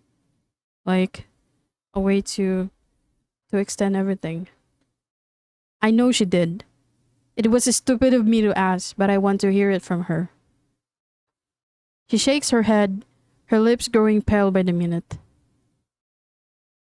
That's not how the world works. She sniffed. I think I already knew it the day the doctor told me that I would have to be strong when the pain does get stronger. Even if I do treatments, they couldn't assure me I'd be here for the next 20 years. Let alone assure me that I'll have the strength even to leave them if I do. She let out a gasp to the wind, followed by a rumble in her throat, letting out the bitter tears flowing from her eyes, her chest shaking in pain. I quickly sat closer beside her and tried to calm her down. She turns to my arms. I don't want to end. I don't want to end the way most people would see me end, she whispered. I'm afraid.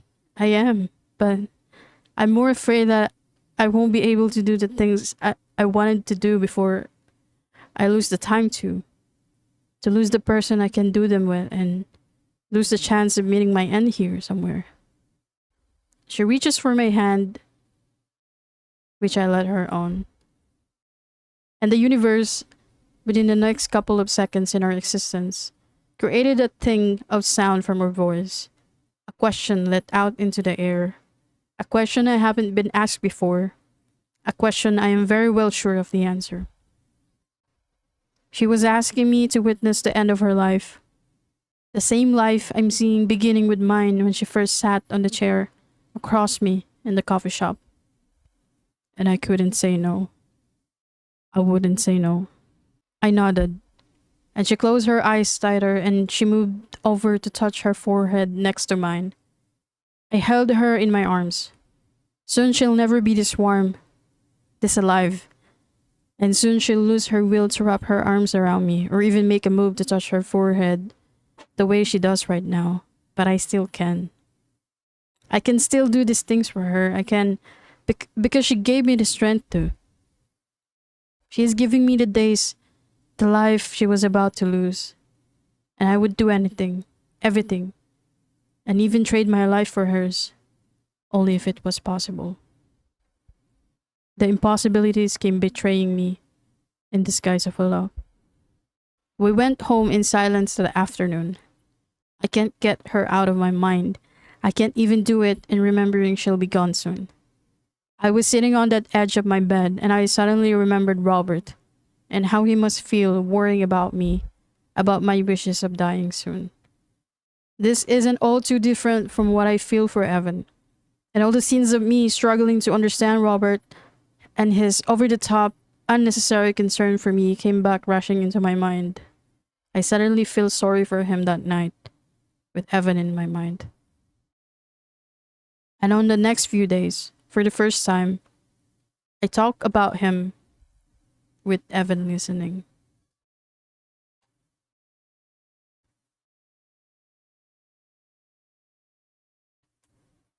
Evan asked me if there's a memory I have with Robert that I can share with her.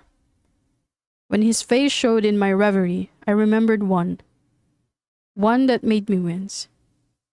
She seemed to have noticed the look on my face.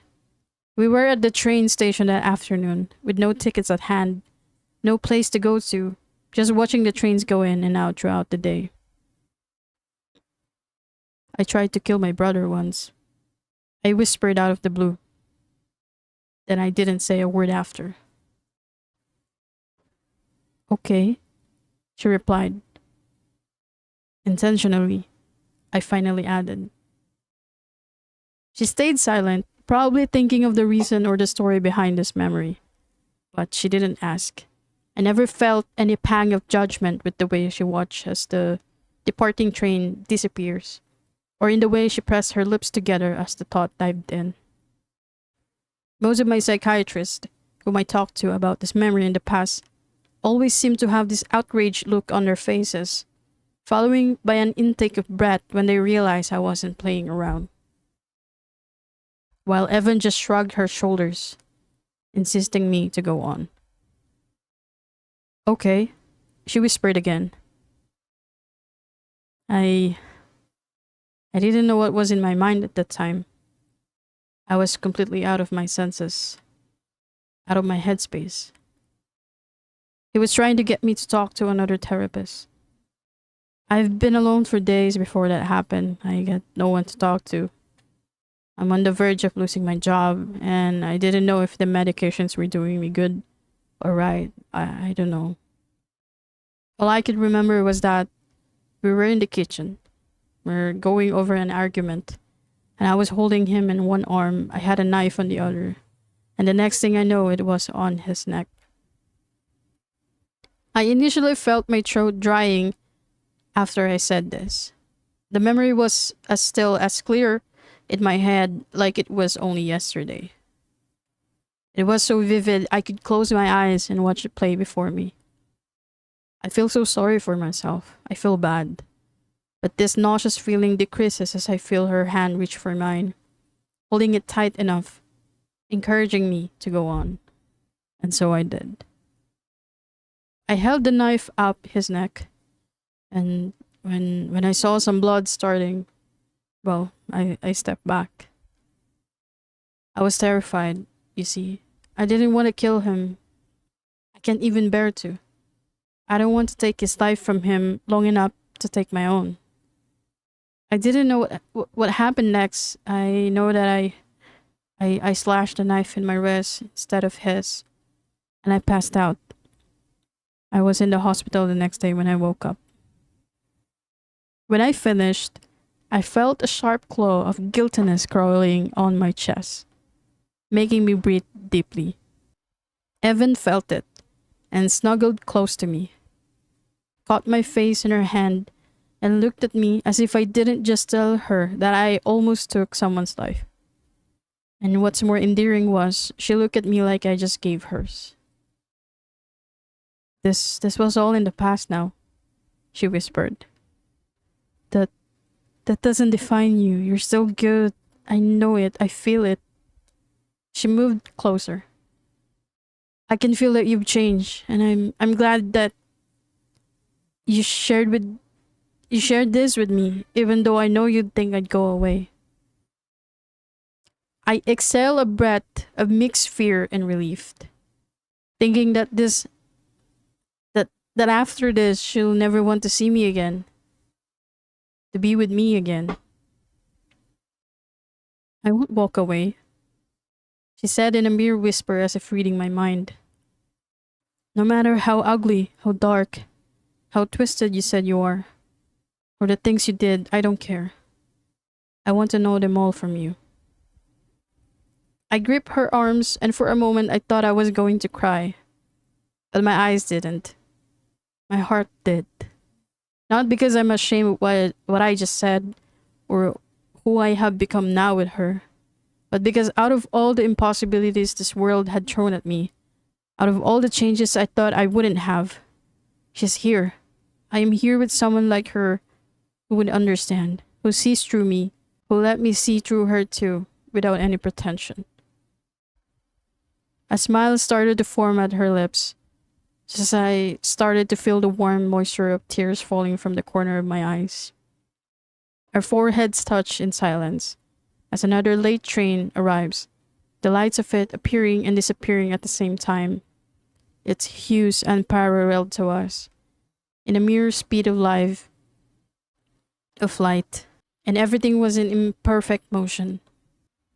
As soon as the train stops, I felt her lips grazing my forehead, and I irrevocably turned my head down and I felt her limp body beneath me. For the first time in years, I finally had a moment to remember that I'm breathing and was able to still breathe, and that I was breathing the same air as she was, living in the same time as she was, feeling the same feelings as she does, and how iconic it would be with us, dealing with her ending and my new beginning waiting in the corner. But Evan wanted to know how I planned to see my ending. And despite my worst fear that once she sees everything, that she'd just turn around and not see me anymore, even though she made it clear she's going to see it all out. And one day there she was in my apartment, looking around. She looked so beautiful in the grey room, and I was enthralled. She walked into the kitchen, watched the empty stalls and coffee mugs, standing lifeless along the kitchen rocks, and the soft kitchen ceiling lamp greets our eyes.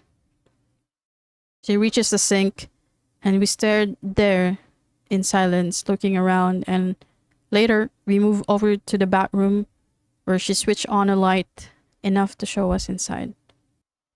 She seemed entranced with the tub by the corner, and it may seem odd. She reached for my hand and led me to the tub itself. I didn't bother to remove my shoes, and hand in hand we sat right facing each other on the tub. She had these pleading eyes sensing there's something here, and so then I began to tell her how I planned to end my life here, in this very same tub. I pulled the knife from the corner, hidden below the faucet. I replaced this knife every month, just in case they weren't too sharp to cut through my wrist. I explained, showing her the sharp edges. I sit here, probably for an hour every once in a while, debating if I should do it. I looked down as I was saying this. I couldn't meet her in the eyes, telling how I possibly planned to end my life.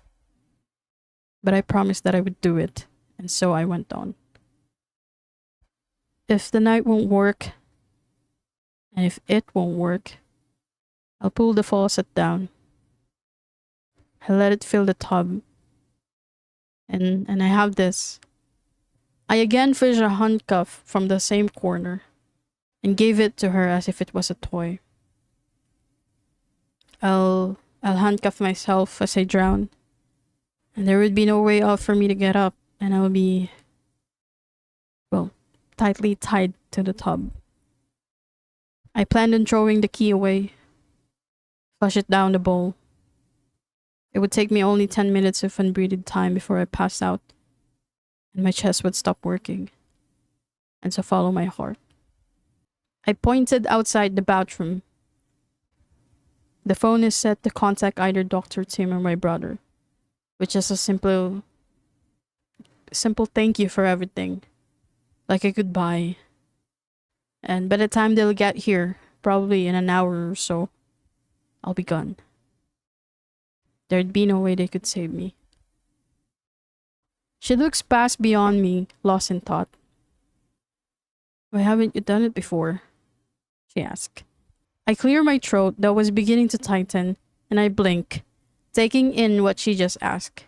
I close my eyes, feeling my heartbeat raise itself 1,000 times, wanting to finally have the answer voiced out, be spoken. I guess I'm still hoping, I'm still hoping that I'll find a reason to not do it. My voice breaks. I guess I'm still finding a reason to still live. To find someone I can confess with how I wanted to end my life and at the same time begin it. I know I look hopeless. I look miserable. I'm too independent on my own. But I still want to find something or someone that will let me realize that this life is still worth living. That's why I haven't done it yet. She stared at me, and later she softly opened the faucet. She unbuttons her shirt and later guides my hands to finish the unbuttoning. It was only then, at this moment, that I was able to see through her shirt and see a few bruises on her shoulder. She bore no shyness for them. Instead, she let my hands touch them. My left hand reached for her jaw, to which she responded by kissing the back of my palm. And she huddled closer, making more room and more space for me. She let me touch the tiniest detail of her skin, the bruised ones up to the most softened ones. I am committing this pleasure to memory. I would paint this in the deepest corner of my mind. There has never been someone like her that has made me feel so precious, not only on my own skin, but also by touching another one. By touching her. We stayed like this for how long? Not that I care the most. The water kept on flowing between us, through us, and our heads touched. Only at this that my desires of wanting to know more about her, everything she's grateful for, and how I want her to know, to feel how I decided to extend my life with her as the reason.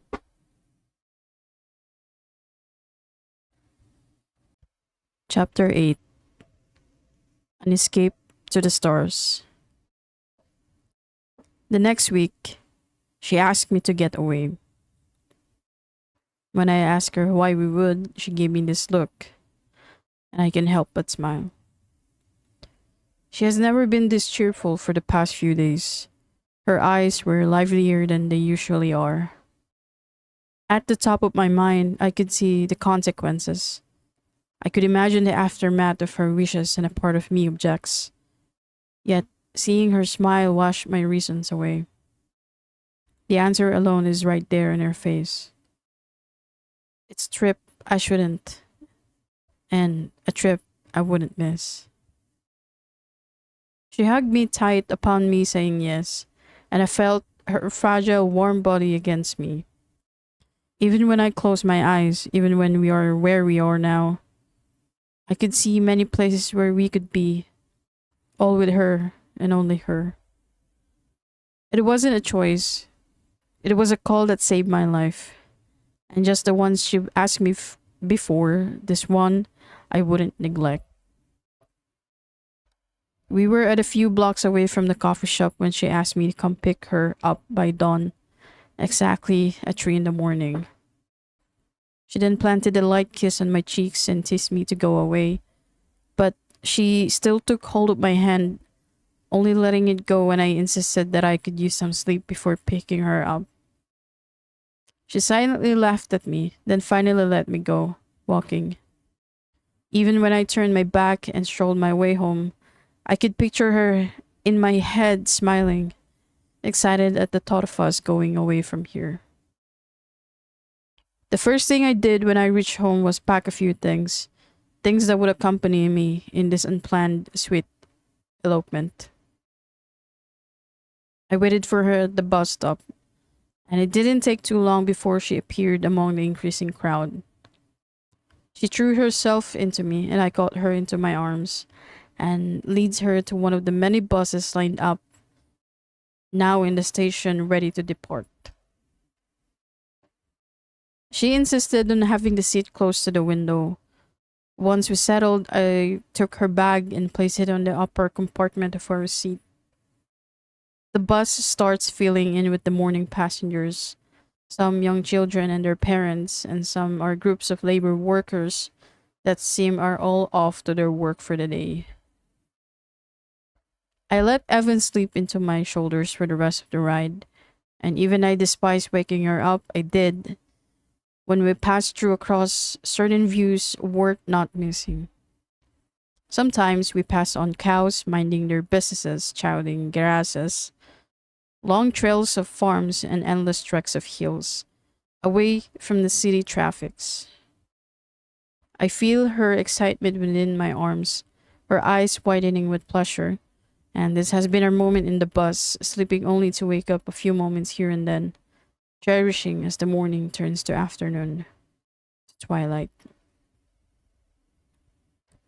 We woke up to the sound of the bus assistant shouting the name of the city where the mountain we're aiming to climb is located. Only then that we realized there were only a few of us left in the bus.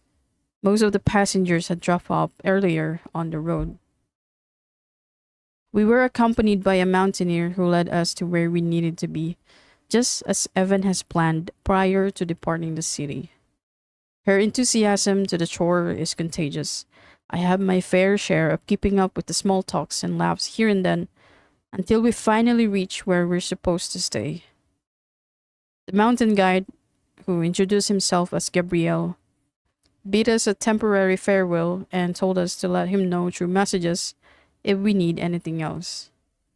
He quickly strolled off to help other climbers. Evan took the lead from there on. With our hands joined together, she led me towards a high cliff where we will be going. By the time we reached the peak, twilight emerges as if meeting the afternoon sky and bidding the land goodbye, beautifully, majestically. The contrast between the orange slices being drowned over the pale blue linens of twilight make it so breathtaking, literally. Anyone who could look at it can be mesmerized, taken aback by the view. And the way Evan looks at it makes it all the more both in my eyes. She held my hand as I followed her upon the step rocks, and the air brushes our skin.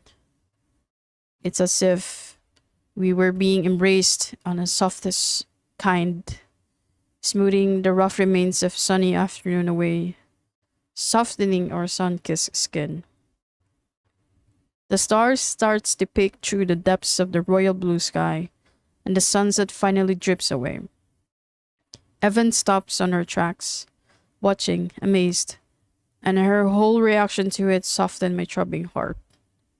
She was so close, and when she grips my shoulder, I know her heart is overflowing with happiness I never saw through her before.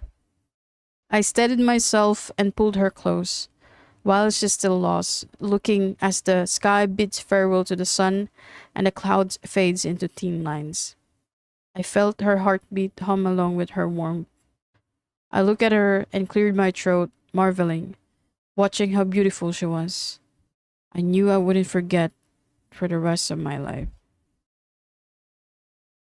She may have noticed the weight of my stares, and she turned around and our eyes met. She envelops her arms around my ribs, filling in the space separating our foreheads to touch. Through the gusting wind and the fading sun, she smiled and closed her eyes, and so I did too. And all I know is I'll never be the same. This may look like what happens in the movies, where two people climbs up a mountain hill beneath the setting sun, camera rolling endlessly. Their eyes were the stars of the evening. But what am I feeling right now are the opposites of this. It's beautiful. She's beautiful. Everything's beautiful that I forget I was dead inside for so long to even feel like everything is alive. She's here with me. She's a reminder that I'm alive. She's beside me, warm in my arms, offering me a piece of her life, her heart, and suddenly I want to offer her all of me, even my life, to be hers, to make those eyes open and bright up a few more years. Soon we reached the peak of the mountain, and the shine of the evening stars, as well as the moon from afar, guided us to lay out our blankets. We shared a cup of mocha latte as soon as we settled.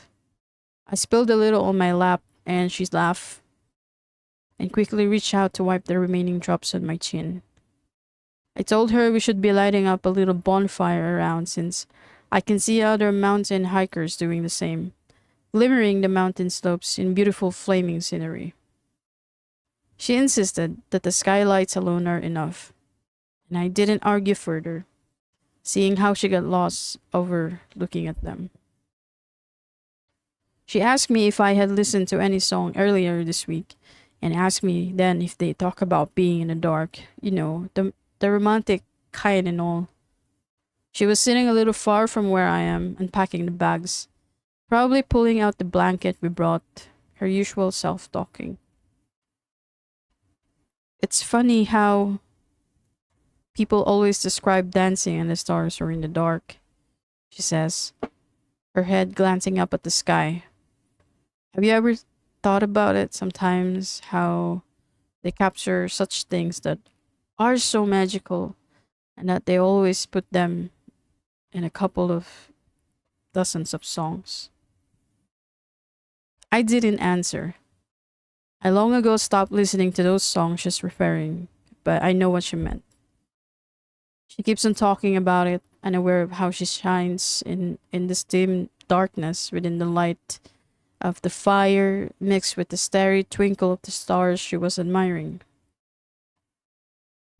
She went on with the thought, then she'll pause, and she'll come up with another idea related to the stars, the night skies. She even hums a tune of a certain song and wonders how people, real lucky people in the world, had actually experienced that moment. Little did she know she was the reason I'm slowly experiencing it tonight.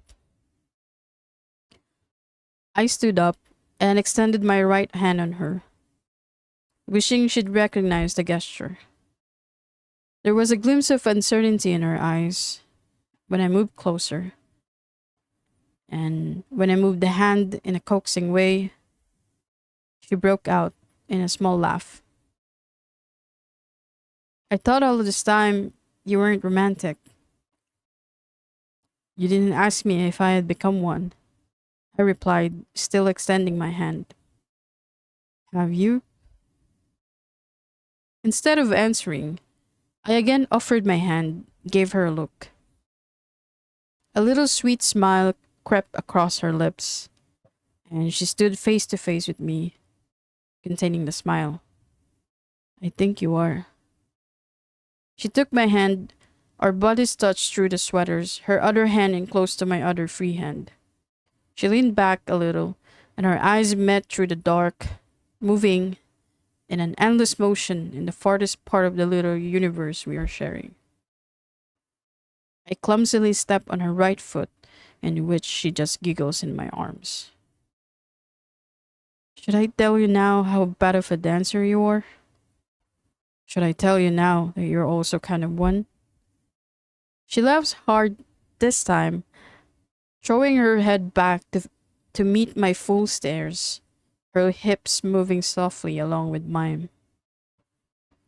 Then we both are imperfect, she whispered. I fight the urge to kiss her right there, knowing it's too sudden, too impulsive, and she may not like it.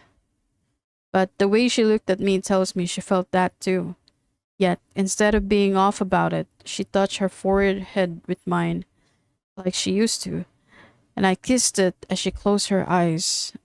As we kept moving around the little circle in the grass, the stars from above dances with us, gleaming like a million ballroom lights, and the moon watches us in silence as I twirl her teasingly and back to my arms again.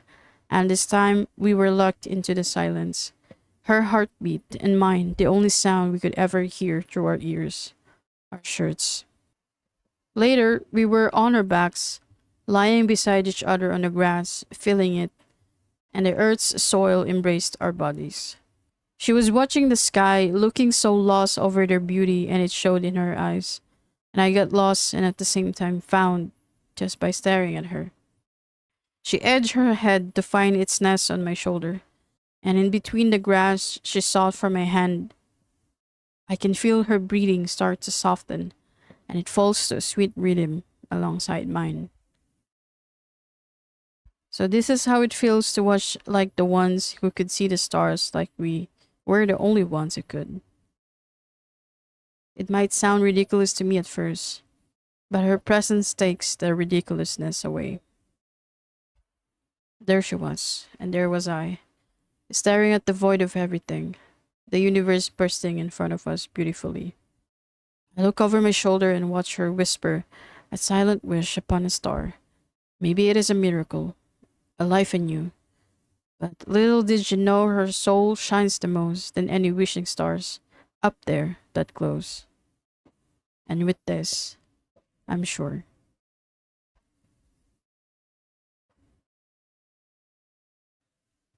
By morning, I felt Evan waking me and insisted I wake up just as quick so we won't miss the view. When I failed to comprehend, she planted a kiss on my nose, one that made me open my eyes in surprise, and finally took notice of the view she was talking about. The mountain looks too beautiful to behold, and the serene thin clouds started to form from the sides of it, greeting the sun that's about to rise any minute from now. The mixed hue of orange and light yellow, blended with the mountain's green bed and curves, makes it a whole vision of what Earth might have looked like in its beginning phase. Evan snuggled against me, within the blanket, and we both watched how the sun rises up on its peak, and soon we decided to go down the mountain at once. The mountaineers greeted us good morning as we climbed down, and when we reached the lower grounds, and when we were a few steps away, Evan caught sight of a church amongst the forest. It stood serene and still, and after giving me a glance, she took a light hold of my hand and guided me towards it.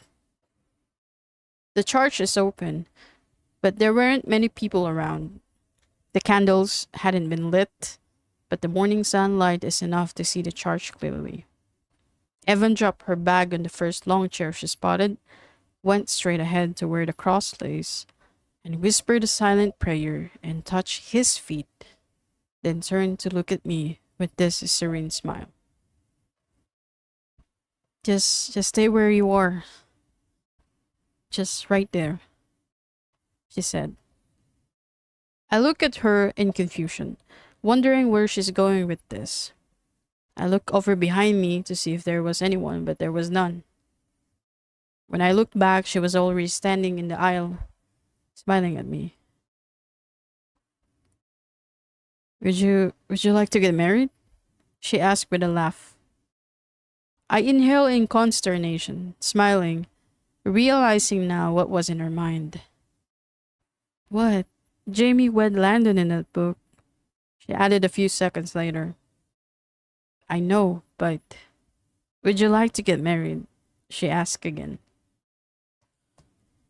I wanted to tell her we should get going, but everything about her stops my reasoning. She looks so beautiful standing there, with this hope lighting up her eyes. And even though I know she was just fooling around, I can see myself marrying her in all the churches she wanted. Only I didn't recognize we would have the first of them here. And I have no problem with that. Would you like to get married to me? She prompted again. I smiled and whispered, Yes, I would like to. I would like to in any lifetime. If that is so, then walk up here. Let's get married, she said with a laugh. I gave her a long look. Come on, we're changing weddings now, she insisted. Okay. So I started walking, slowly at first, never taking my eyes off her. When I reached the midst of the aisle, I remember how Landon must have felt in the book, and seeing Evan waiting for me with this wistful look in her eyes made the moment indescribable. My heart keeps up with its rhythm as I finally stood in front of her at the altar. We said our vows soon, and we held hands in between the soft church sunlight. When it's time for the kiss, the bride part, she blushed, and my heartbeat speed up faster. Not sure if I can kiss her now or not. She steadied her eyes on mine, and I suddenly wanted to know. I took a step closer, cupped her face, moved it closer to mine, and when I thought I had already brushed my lips against her, she took one step forward, her lips touching mine softly, and both our eyes closed. I forgot the thought of her dying. I forgot the thought of her living only a few months more.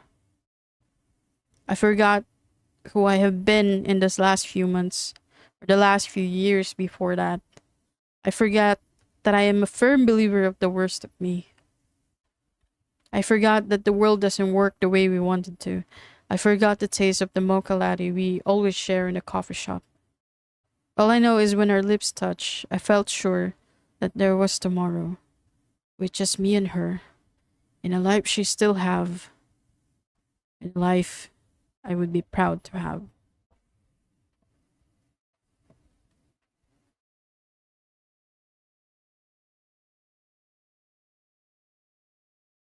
Chapter 9. An Unusual Visit. She asked to meet me in the coffee shop by the morning, a few days after our mountain getaway. She told me we were going somewhere, but didn't give me the reason why or what we would be doing there. Her giggly self present again across the table. Today, I'm going to let you pick my coffin.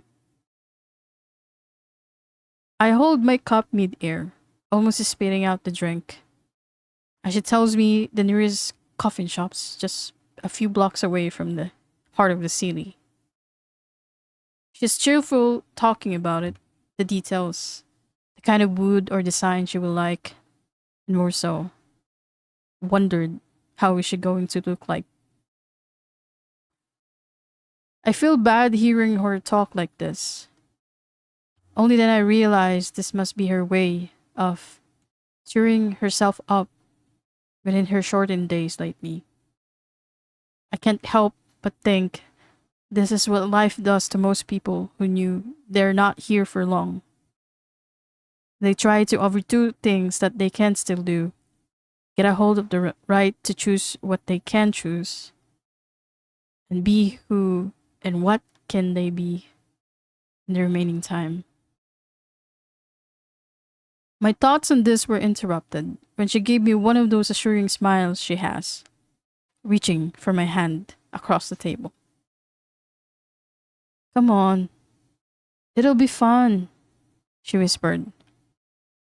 There was a hint of sadness lurking behind her eyes, and I can see it, no matter how hard she tries to conceal it. You understand, don't you? I always do.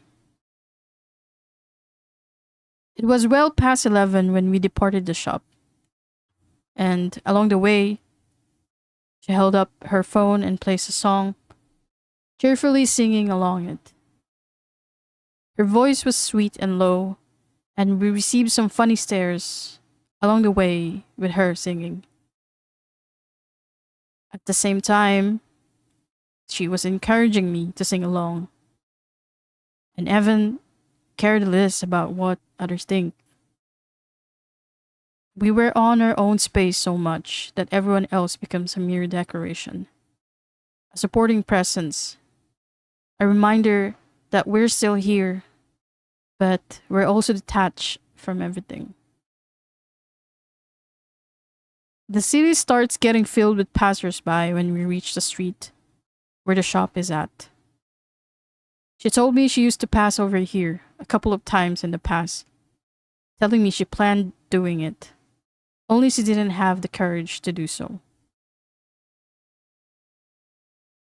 We passed through a line of flower shops when she pointed towards a small boutique on the left.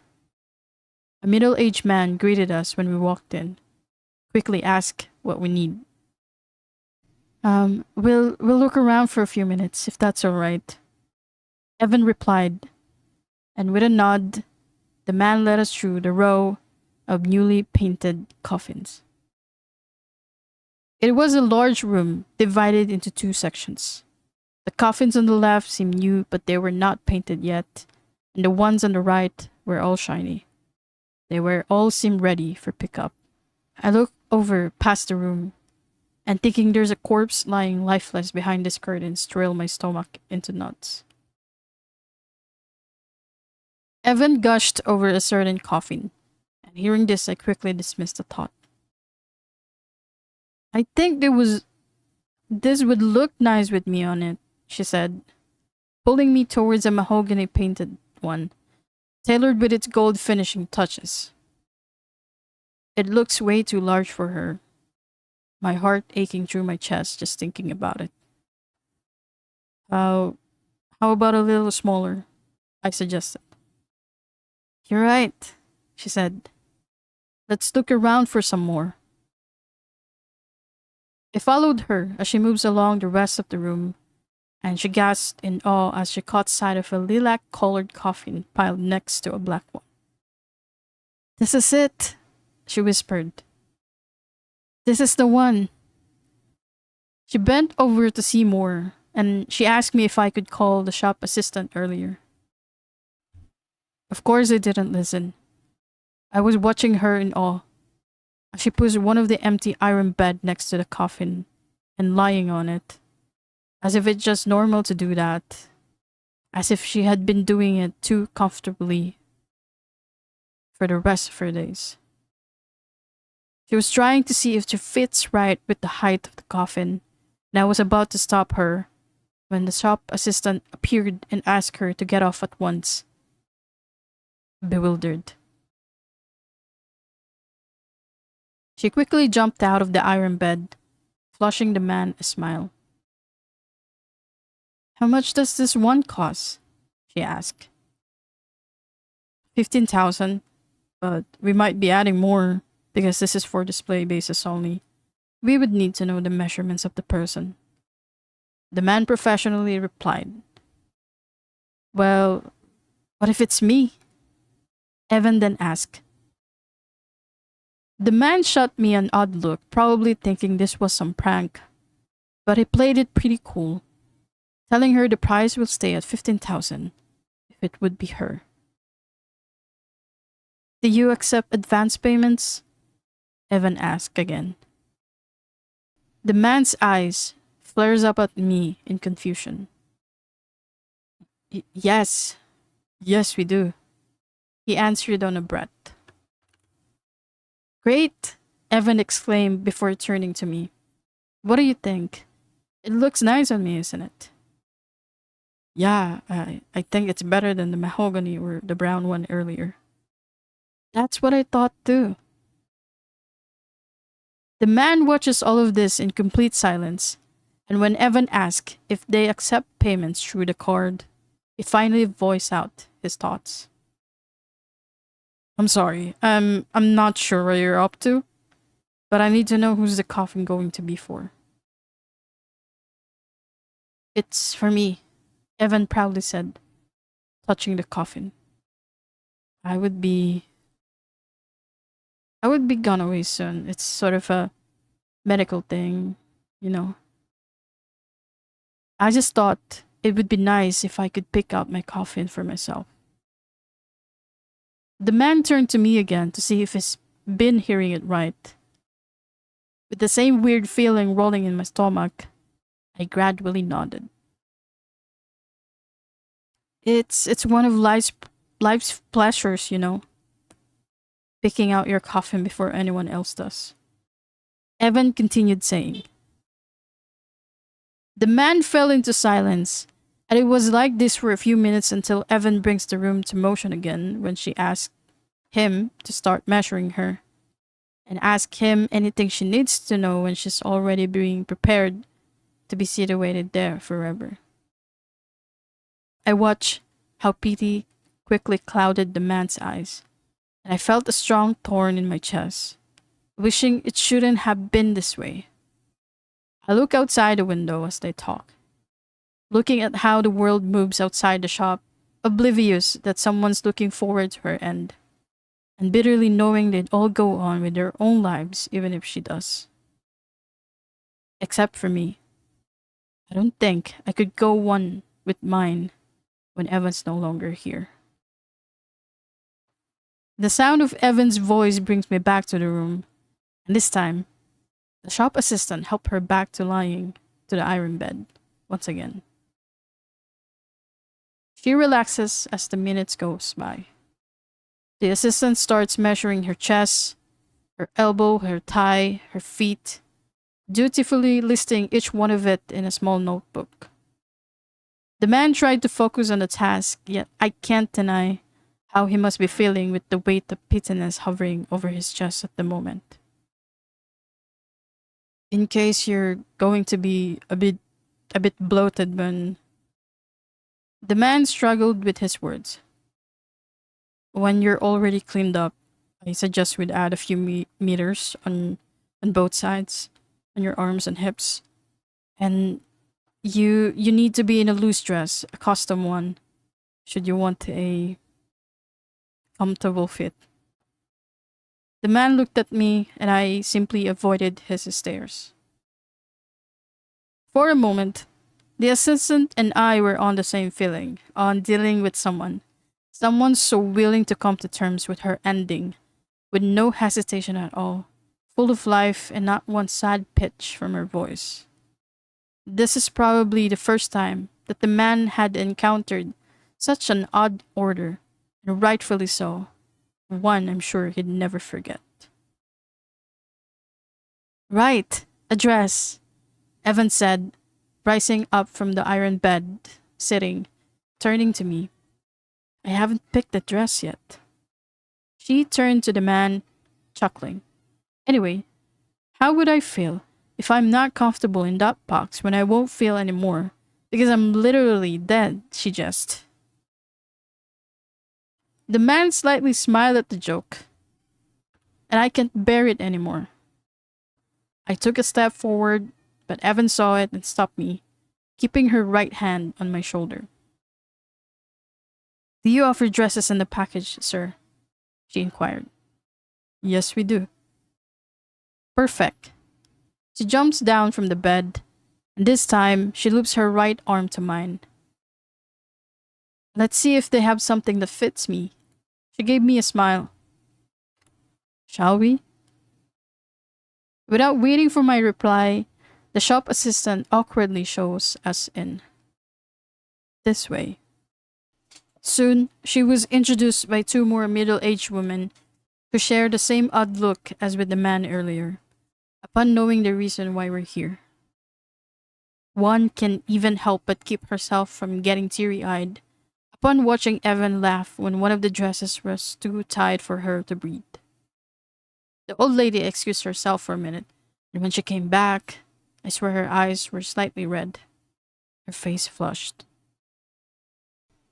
It was well past noon when they were all finished trying out the dresses, and got drawn to the two women talking about her previous school, her life, moreover, the life she had before this. The women tried to keep their tears within themselves, but Evan noticed it and calmed them down, telling them that what will happen to her will happen to the best of us, only in a different way, and she was glad it was the way hers did. I watched all of this, few seats away, trying to look as firm and composed as I could be, when the assistant earlier approached me, listening to the tree. She's a precious girl, and so young, he whispered, sniffing. Only now I realized he was in tears. How did you cope up with all of this? I don't know. I half-heartedly answered. But deep inside, I knew it was Evan. She was the strength of me these days, even when she's starting to lose hers.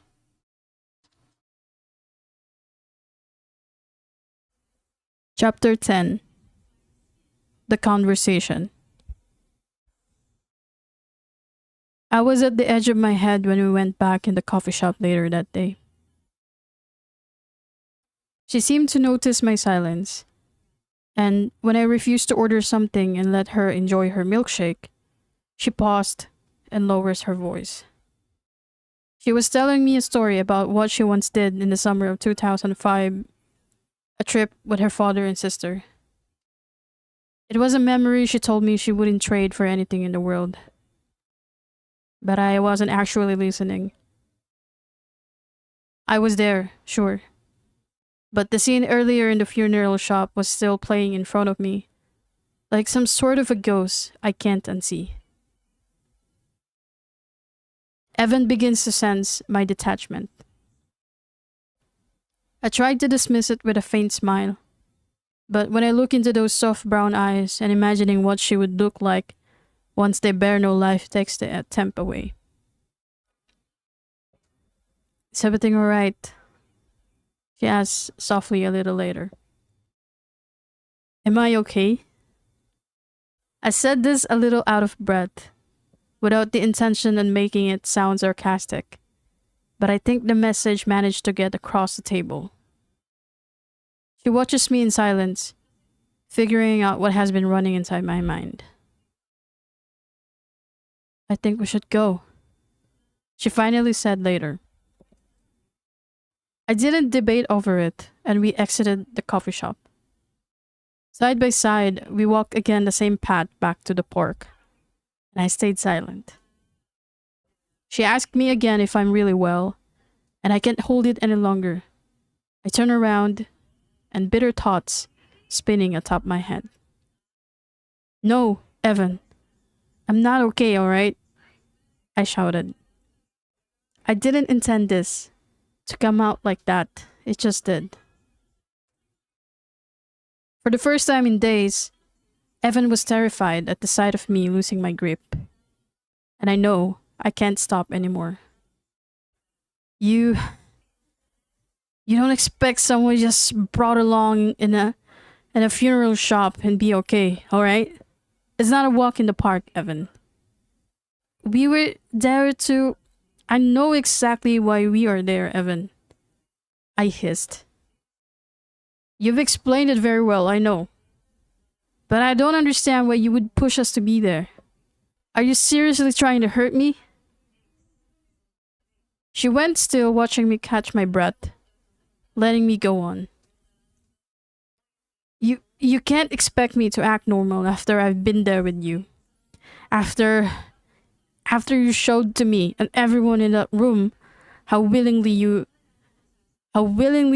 looking forward to die and just be done with it. That's the thing I want to experience.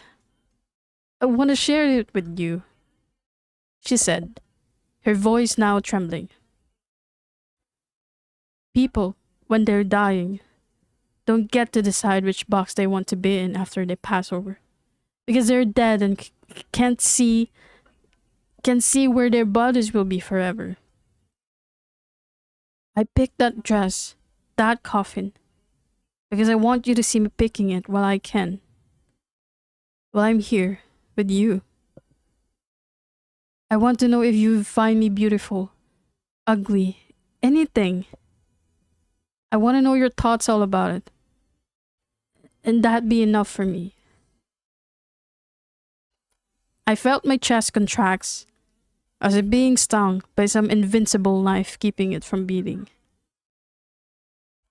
She goes on. When you showed me how you planned to die in that bathtub in your apartment, I thought I could show you how I also see mine, she whispered. You showed me that. You've opened yourself to me. And I consider that as a gift. And I'm thinking that what I shared you in this afternoon is also a gift. I looked at her eyes somehow moist, the afternoon wind playing with her hair. I didn't know how to respond more so. I found myself befriending silence until we decided it's best if we skipped the park for today and parted our own ways back home. Her words came back to me later that day. I was sitting in the same bathtub we've occupied weeks ago, my hand in my head.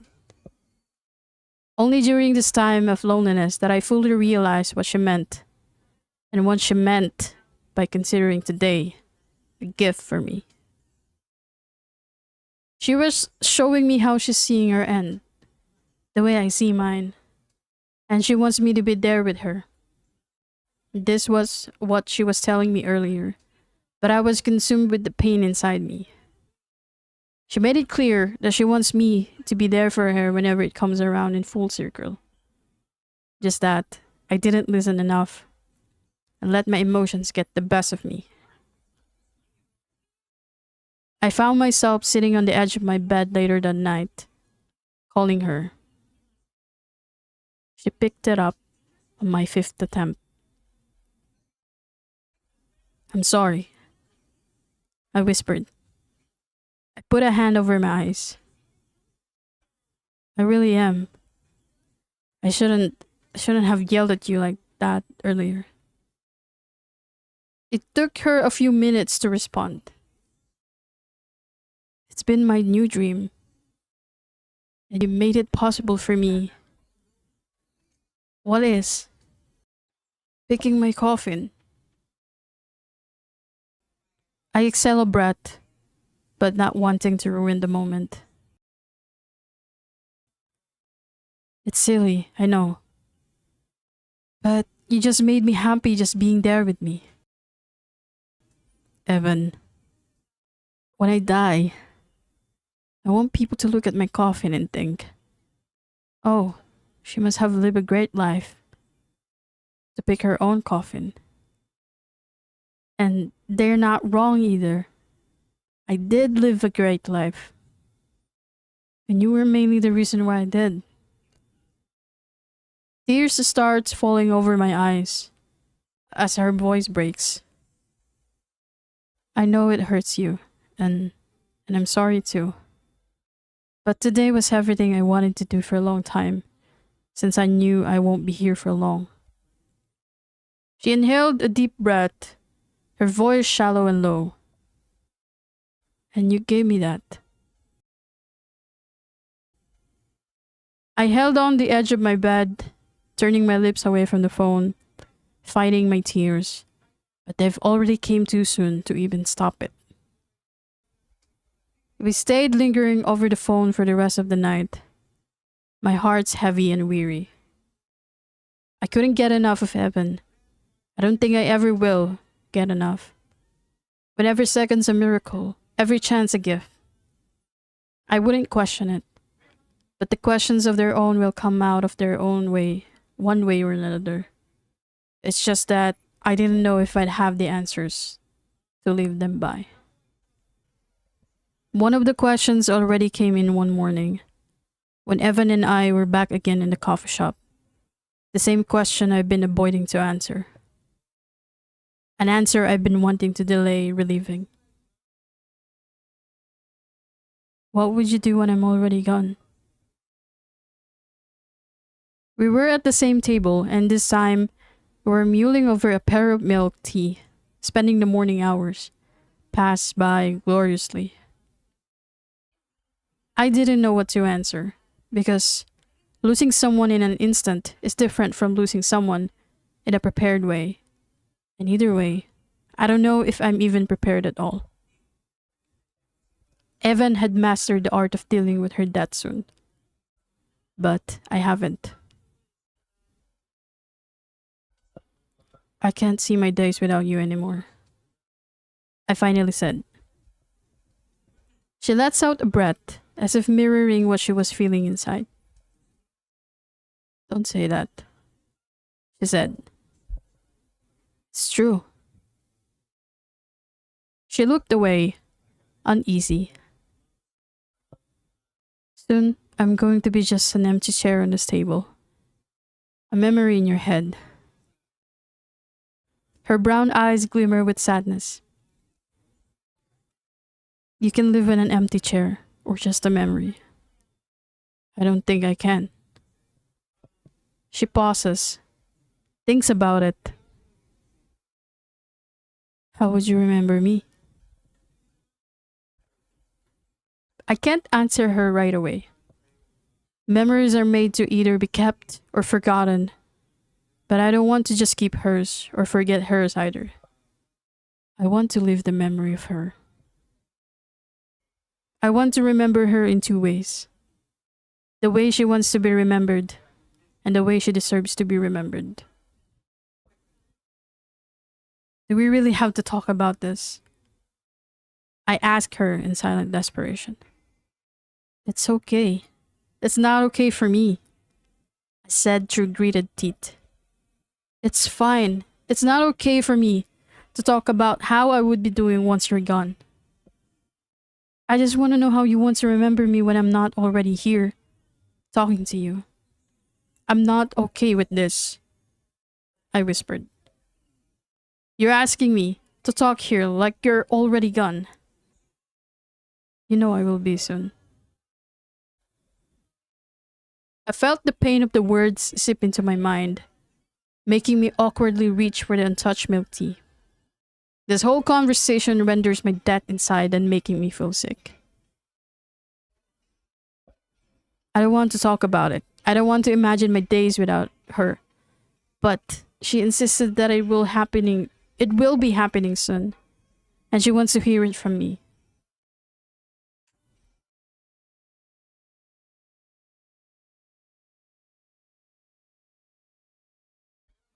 Would you cry at all? I wouldn't know, I said. I don't know where would I be, or what I would be after. Her eyes begs me to continue. I inhaled a deep breath. I'd probably go here the first day. I started, trying to imagine it despite the heaviness in my chest. I'd drink the same mocha latte you suggested for me the first day we met. She suppresses a tiny smile, one that encouraged me to go on. Atop my head, the scenes were different. There are two sides of them. Two possible occurrences after she'd gone. I can only tell her the one that promises her peace. The another scenario would be happening only if I choose it to be so. Then I'd go over to the park and I'll sit on the same spot. Think of what you would say if the sky is not that blue, or if the sun was too bright that day. I bet you would tell me again for the 10th time how much you love that spot in the park. As it's away from everyone, but feels like everyone has been there. Even old lovers and old souls. Hearing this made her laugh, and I'm yet amazed again how she managed to find the bright side of everything that's dimming her down. Then what? Then I go home, check for the best day to go back to the mountain we climbed together, and book a bus ticket that would take me there. I would sit in the window side, where you like to sit, looking out for the rain or the sunset. I love sunsets, she remarked. I know you do, I whispered. And I'll remember your voice in my head during the lonely ride. And I assure myself that everything's going to be okay. Her eyes starts to moisten. Her cheeks starts quivering. Her lips pursed.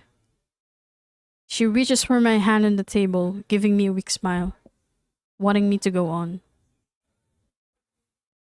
Then I'd climb that mountain. Wait for the stars to come.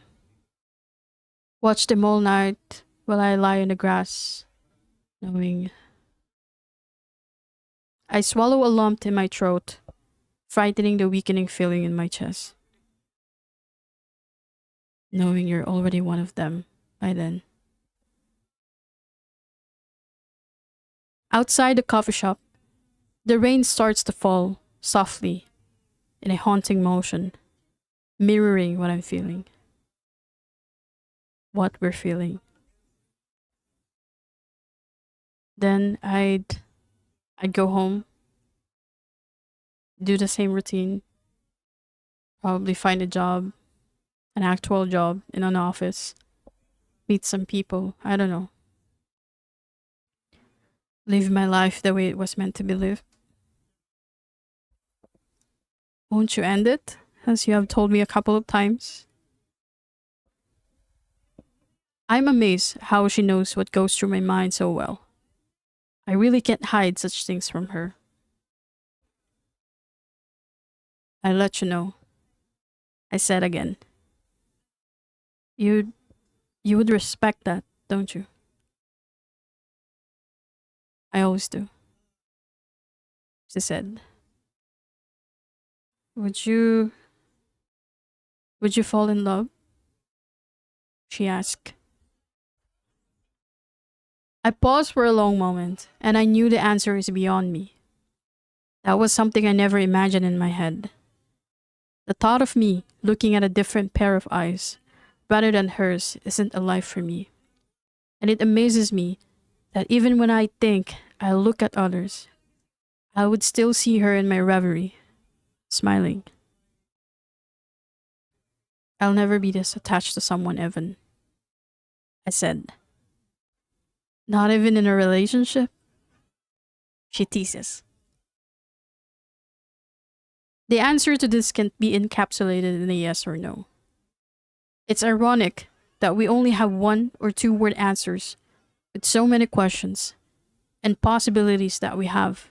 Yet, with me saying yes to this or no is not enough, I don't see myself in between. I shook my head. You can't say that, she said. You can still find someone. Live the rest of your life with, have kids, build a house along the field, take them to school, watch them grow. I again shake my head. This is not how I see the future without her. I tighten my grip on her hand, seeking some strength there to say what I long wanted to say. You're making me imagine a life that I never imagined for myself. A life I didn't have in mind in living. I felt her arguing further, but I advanced on her thoughts. I'll never be the same with anyone other than you, Evan. I finally answered.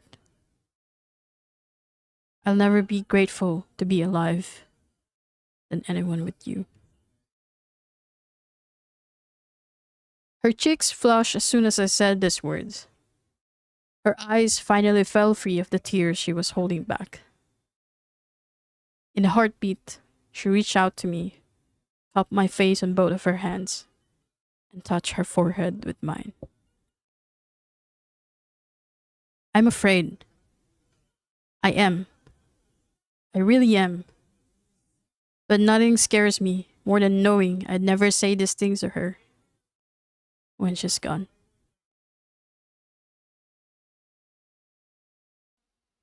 Chapter 11. The Life in Between.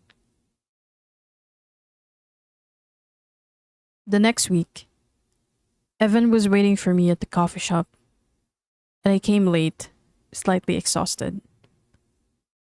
Her face light up when she saw me walking, and when I made a move to order the usual for us, she made a hand gesture telling me to don't bother. I walk closer as her smile becomes clearer. I'd like to take you somewhere. We leave the shop and walk in silence. The fading June afternoon escorted us as we stroll. I look over my shoulder with my hands on my pants, seeing if there's anything troubling her again, as she doesn't usually ask us out anywhere other than the coffee shop and the park. As we reached the 4th Street, the city noise faded away. At the same time, the sun slowly brims its light away from the sky. And only then I realized I was grateful that we didn't spend the afternoon in the coffee shop. The steps where she's leading me looks like it's going the opposite way of the park. I remained silent, appreciating the little mystery as to where we could end up going to. A few minutes passed, and soon her walks slowed. As we entered yet what seemed like another park, I assumed it was another park, given how lush the trees are surrounding it. But I let Evan guide me, and soon enough, we were crossing fences and gates. And surprisingly, there were not much people around to scold us into entering. Soon, she led me towards a flat, wooden deck, leading us to a small river, with another long, wooden footbridge stretched across the water. I stopped for a second to take in the view of the sun, setting beautifully from afar, leaving magical trails sprinkling through the waves. I looked over at Evan and saw her smile, her eyes fixed on the fading horizon, and I began to relax.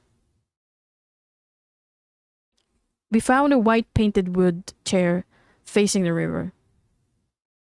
We sat in silence, admiring the river, the sunset, the wind, and how cool it feels to our skin.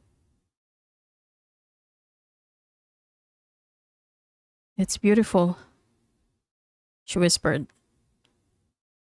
It's still beautiful. I looked over to her, only acknowledging then that she must have been here before. And I was right. She then retell me the story about her father who always bring her here with her sister, letting me know this is a place she grew up spending the best of her weekends with. You miss being here? I asked. There was a sad look that crossed her eyes, but it went away just as easily as she managed a faint smile. Yes, she softly whispers. All the time. I watch as our shadows appear in the fading light, and a sinking feeling roll over me. Time and time again, I realize how frightening dying could be for Evan, thinking that everything she used to visit, everything she used to spend time around, things she used to cherish around, places like this, will still be here, but she won't. This might be the last time she'll be able to feel it around her, see it alive. And she has brought me here with her, and that makes every moment of this afternoon precious. She was reminded of the life she could have going back here.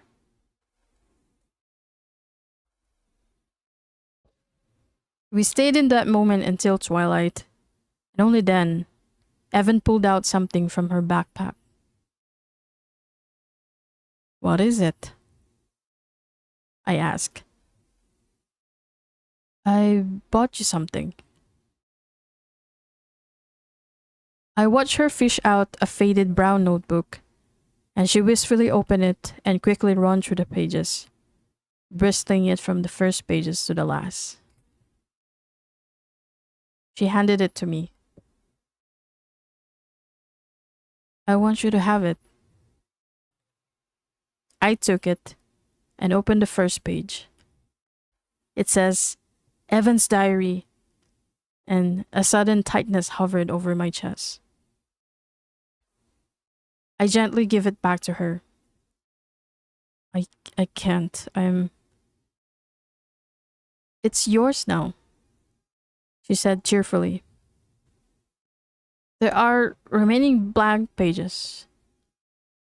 She touches my hand. I want you to write everything, as in everything that happened after I'm gone. Evan, please.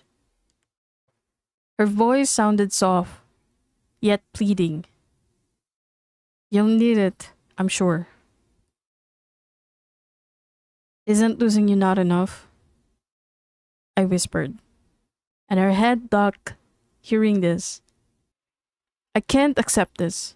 It's like she's saying goodbye to me, and I know I'll have to deal with it later, but now I just can't.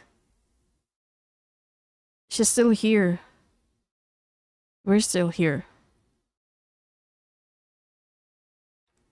I want you to have it, she whispered. You would know me better in these pages. You won't lose me, ever, if you have it. She felt me standing up, but she prevented me, her hands on my arms, and soon she gripped both of my hands on hers. Her face were filled with tears, as mine starts coming. I'm already losing my mind, I whispered. I know there's no way I can have you longer, but everything you're giving me will not be the same as you being here, and being here for long. She pushed the notebook back in my palms again, and the way she did it made me clutch it tighter.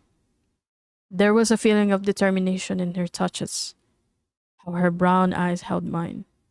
When you miss me, just open this notebook. Read it.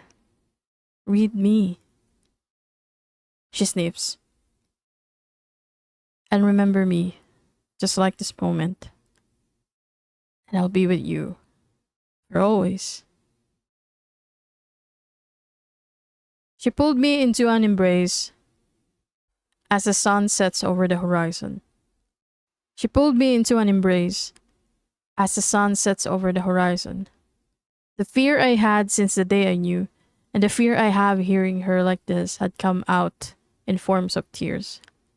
Realizing we're more closer to that goodbye than we ever had anticipated.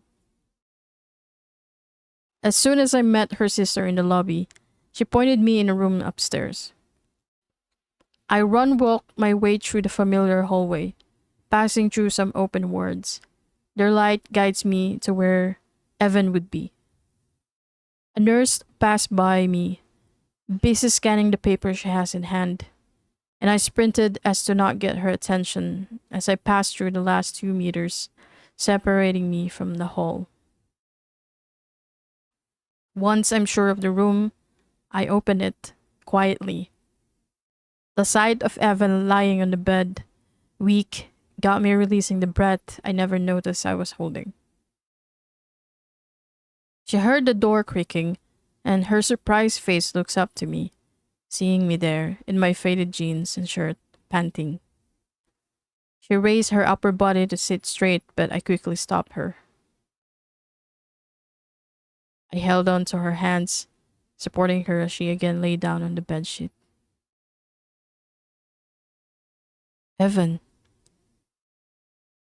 I don't want you to see this, she finally said, her voice a little lower than usual. It must be the medicine. I flash a bitter smile as I tightly hold onto her hands, stalling. You let me pick your coffin for you, and you're going to tell me I should not see this? I swallowed a mixed pain and sadness is starting to churn in my throat as I said this, casting her a little smile. Evan, what am I going to do with you? Luckily, she laughs at the thought.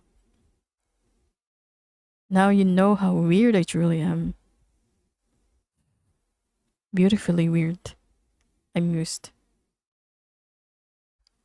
There was a twinkle in her brown eyes that I never saw for days. One that I missed seeing.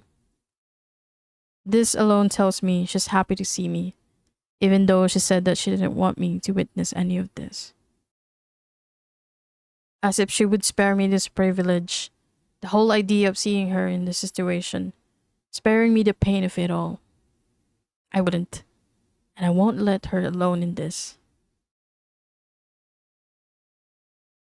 So, she whispered weakly, did you snuck in here like Gus did when Hazel was in the hospital?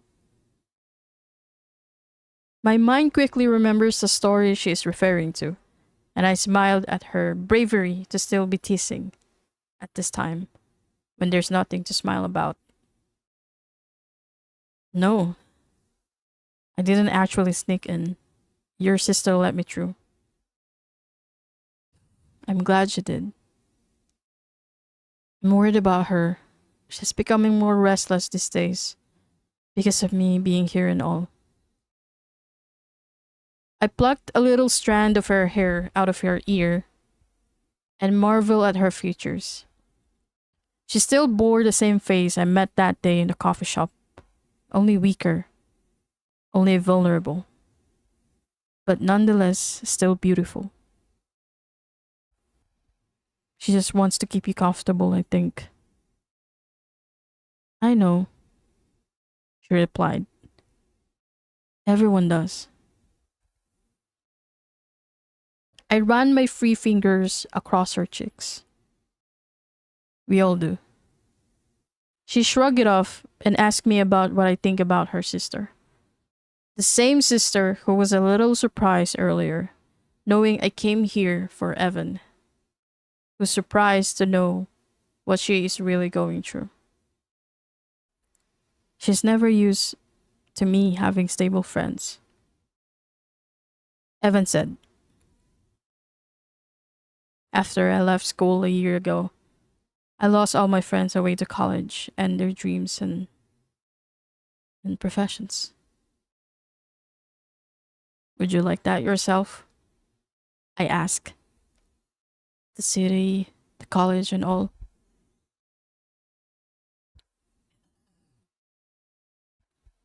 She stared past me, as if imagining her life she could possibly have in college, the city, the exciting chances she can have there. She smiled faintly. I think I'll love the city. She heaves a deep sigh. But nothing can send me away from here, even if I'm not. She paused, thinking of the word. She swallowed hard, and her hands grew weaker in mine. She never finished her thought. She then later told me that soon she'll be transferred back home, probably a few days from now, as her sister arranged. Dr. Ben wants to make sure I'm strong enough to go back home before I, well, I know what she means, and I didn't want to hear her say it.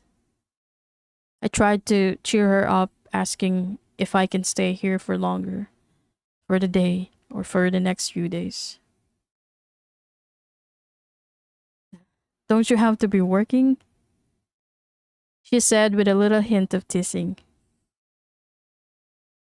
I laughed a little, drawing my face closer to her, feeling her tiny heartbeat, feeling her warmth. Even at this time when there's nothing to tease me about, she always finds a way to do so.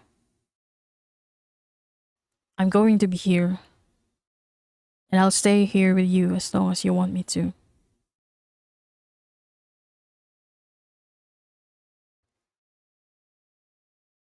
A few days before she was admitted, I told Evan that I did something for her at my apartment, and she said she would be glad to know whatever it is. When she was at the hospital, I delayed the surprise, and knowing how she'd feel all weary staying there, I figured I could find a way to still do the surprise right in her room. Of course, doing so would take me a lot of effort, considering her sister barely talked to me whenever I visit. She just flickers me a glance every time I drop by, and that glance becomes a silent gesture to let me in and see Evan. Even before I met Evan, I didn't know what a simple glance or nod meant to people when all the words failed to do their duties after years of living without such. Everything I've been experiencing from that day on was always on the unfamiliar edges. Evan's sister let me in a couple of times now, but I don't know what she thinks about me being close to her sister and all. It's obvious she didn't like me, yet how glad and surprised I was when I asked to look out for Evan for one whole night, and she agreed. She told me she needed to step away from the hospital for some time. Despite her obvious disapproval of me, I could see she was somehow grateful to possibly get some hours of sleep from that request. The first thing I did was drop in at the nearest supermarket store in town, buy a few things. The cashier who scanned my purchase items gave me this odd look, sliding them on the counter, thinking it wasn't the time of the year these things were usually bought. Thankfully, she minded her own business and said nothing, and quickly processed my bills, and thanked me with a swift pull of the receipt as I went out. Evan was sleeping when I arrived at her room later that night. I silently moved around the room, carefully putting down the things I bought, and watched her in her deep sleep.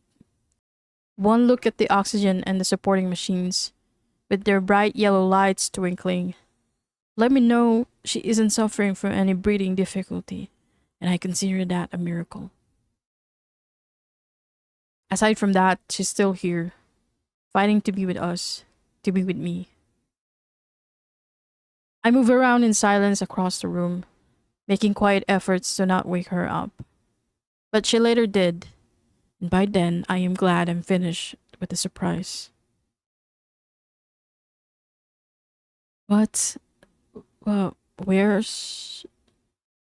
Evan muttered, confused, upon waking up. I lift her hand and kiss it, as her lips broke into a tiny smile, one I was grateful to see. Your sister told me she'll be back by 3, I whispered amidst the darkness. From afar, a lamp was shining softly, along with the machines, giving us a little light to get a hold of the room. I'm glad she did. She needs some time off, Evan whispered. Why is it so dark? I stifled a laugh and moved my face closer to hers. Did you remember the surprise I promised you? Evan nodded. Well, I decided to do it right here tonight. Evan's old self beams from her sheet. She cast me this loving smile, softly taking my hand and putting it next to where her cheeks are. What is it? I smiled, and despite the prohibition, I lay next to Evan, with her laughing slightly at the act. She let me lie down next to her, making room for more space in that iron bed, in the dark. You're acting weird, she finally said a few minutes later. I fished a little square green button from under the bed, one that made Evan laugh slightly again within her tubes, as the bed creaks in her every move. Once I held the little button in my left hand, I offered my other arm for her to nestle, in which she gladly lay her head on, while taking care to not crush the tubes supporting her breathing. She contains her excitement as I quickly press the button, and the room were then showered in a different hundred hues. From the Christmas lights and little star-like lights I perched atop the ceiling, crafted in a way that reminded me of the time we were at the top of the mountain. Evan gasped in awe, and I could tell she was surprised.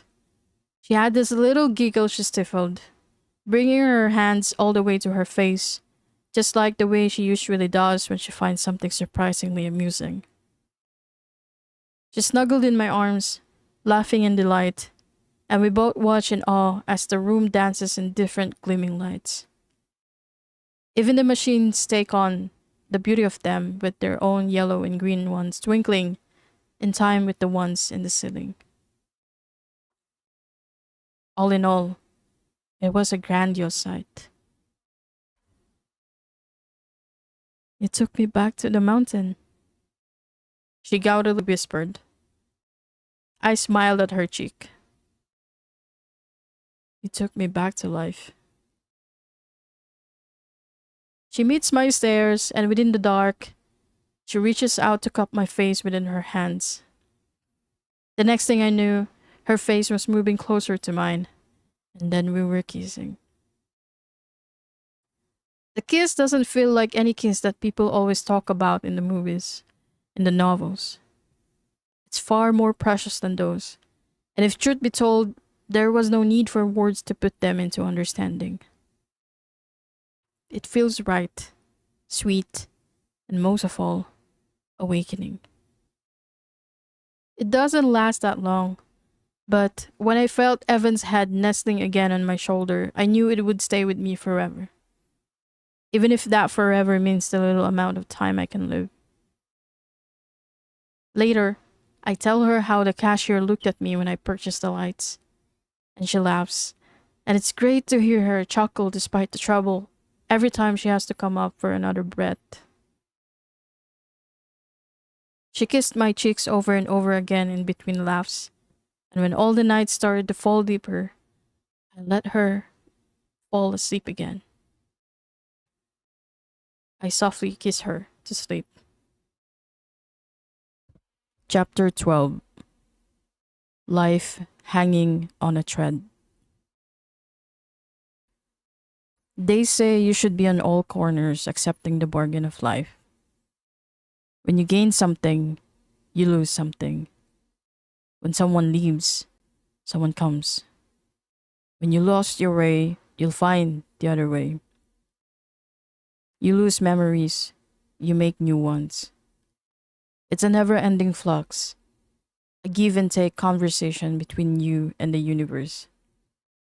The trade between wanting to live forever, but forced to live with the reality of how short one's life is. The day I learned that Evan will possibly put on life support a few weeks later took away any of my remaining willpower to be accepting any of this life's give and take flow of existence. Evan's case had increasingly worsened. Her muscle pain became more frequent than ever. The doctors giving her more painkillers with higher doses than she can manage. It was at this point that I started looking for ways I could stay as close to Evan, closer than I've ever been in our shared days, blindly hoping that one day this grave dream of her fading away soon will wake me up and remind me it's all just a dream. I cannot stick around doing nothing, and despite Evan's presence slowly fading away in between the hospital bed, I know she was guiding me to step up from observing. I'd eventually have to get a hold of her sister and have the conversation I knew Evan would want to be in about the harsh reality we all fear of facing. I found the courage to do it one noon, and I found Rachel, Evan's sister, talking to a doctor just outside the room. She flicked me one glance before returning her attention to what the doctor was saying. I politely excused myself and entered Evan's room. She was deep in sleep, her chest softly moving, the usual machine lights blinking. There was a serene look in her face buried between the tubes, and I felt a gentle tug in my heart. Rachel's footsteps came true, and I looked back at her in agony. "I'd like to talk to you," I bravely whispered.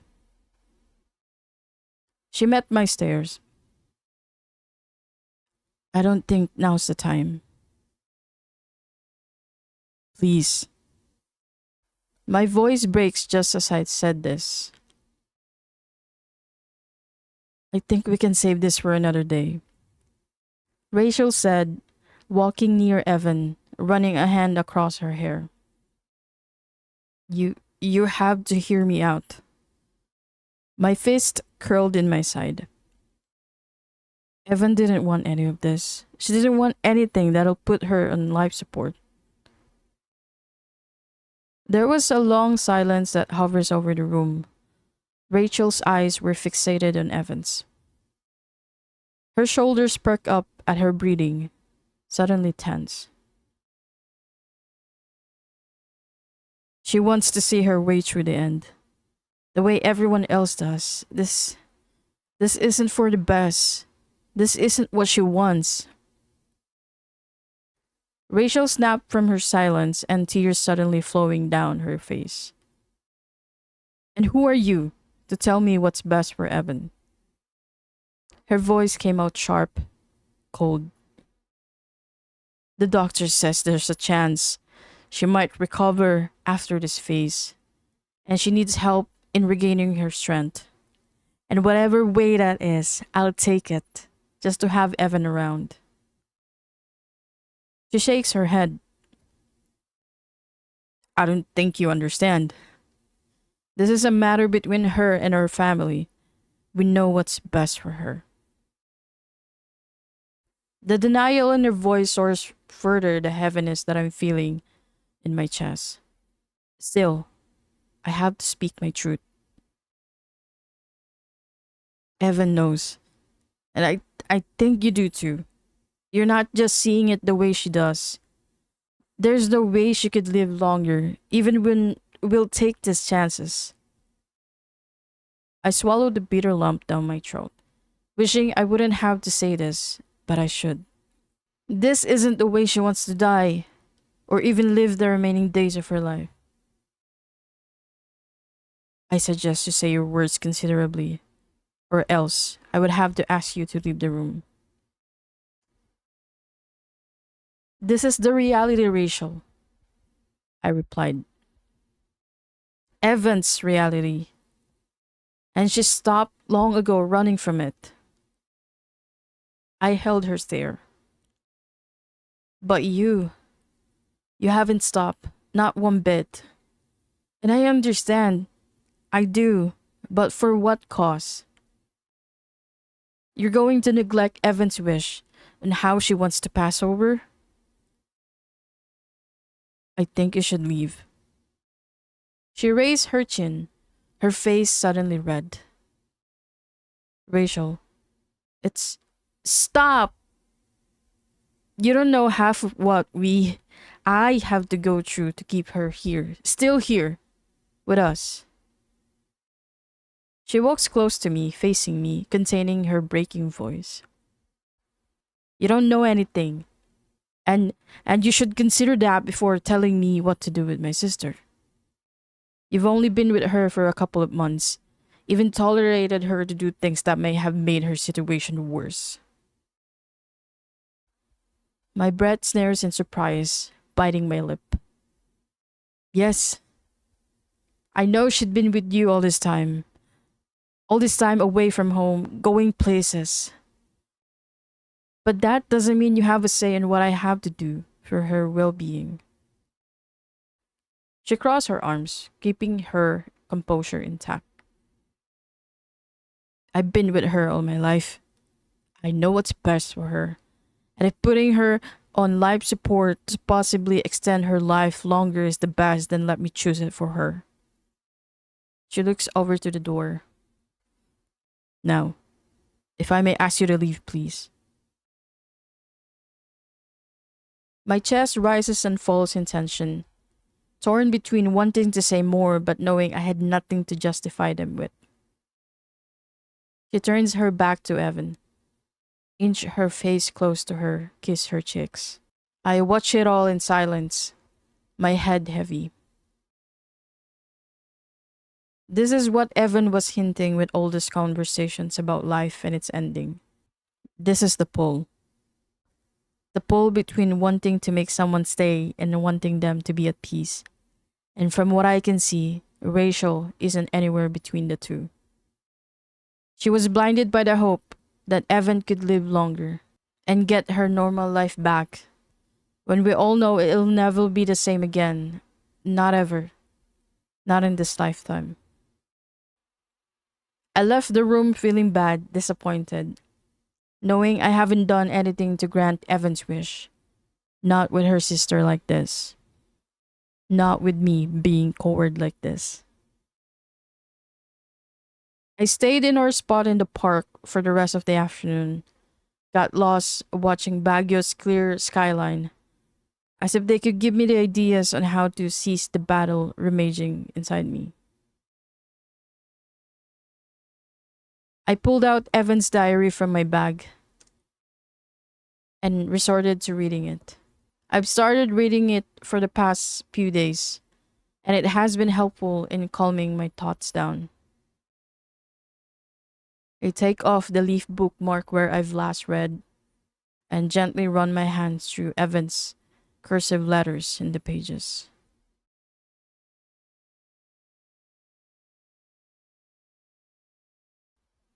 June 14, 2017. Dear Diary, I love the city, mostly when it's twilight, and people are chasing through time to reach their homes in time for supper. I love how the city becomes silent when it's already evening. The car lights beautifully twinkling after one another. Some turns left, some turns straight ahead. It looks like a dancing galaxy in motion. I love how the sidewalks were filled by passersby and stopping when the traffic light changes. I love watching them waiting, and I love wondering what was possibly going on their head at the moment. Will they be home in time? Will they have their supper in time? Has either one of them received a great news today? Or someone just resigned from their work? Or someone is on their last days of school? Or waiting to be in school? There are many thoughts that must have surfaced the street in one change of the traffic light alone. And the idea that I have an idea and what are they makes watching them more something of a time spent well. The light will turn red for the cars, and then they'll go on with their lives. Another waves of passerby will follow suit, and so on and so forth. It's silly to be saying you like watching people because you have a life of your own to watch. But there's something reassuring knowing that even if mine ends, the world goes on. And that doesn't stop me from living, even though I know I won't be crossing those streets anymore soon.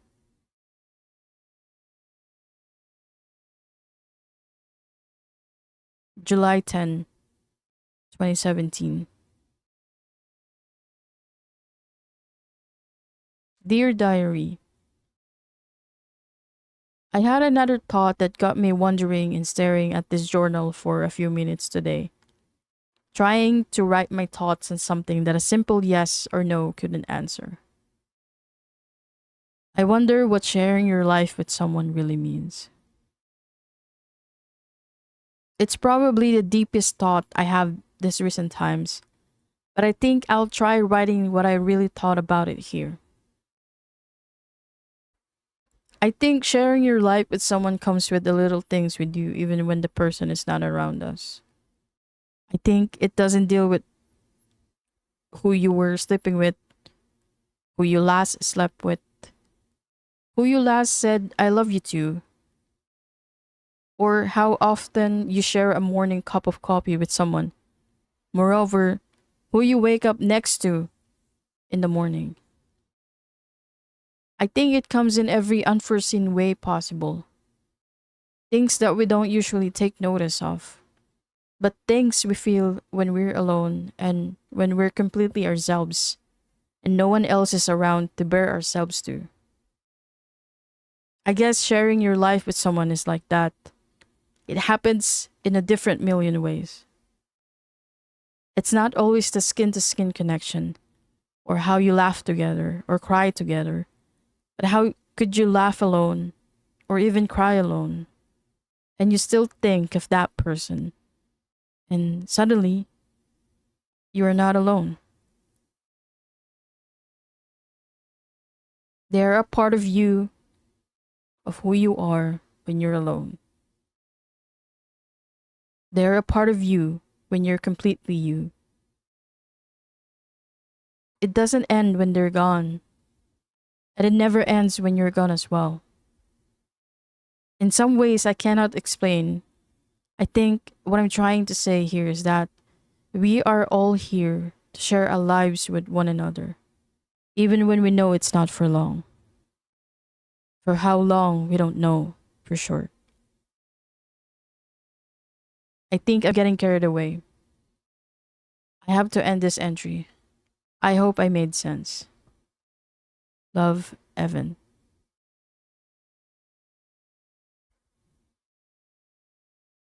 I close the notebook and touch it to my chest. I close my eyes as if feeling Evan's warmth within mine. I went home and fell asleep that night clutching Evan's diary next to me, pretending it was her.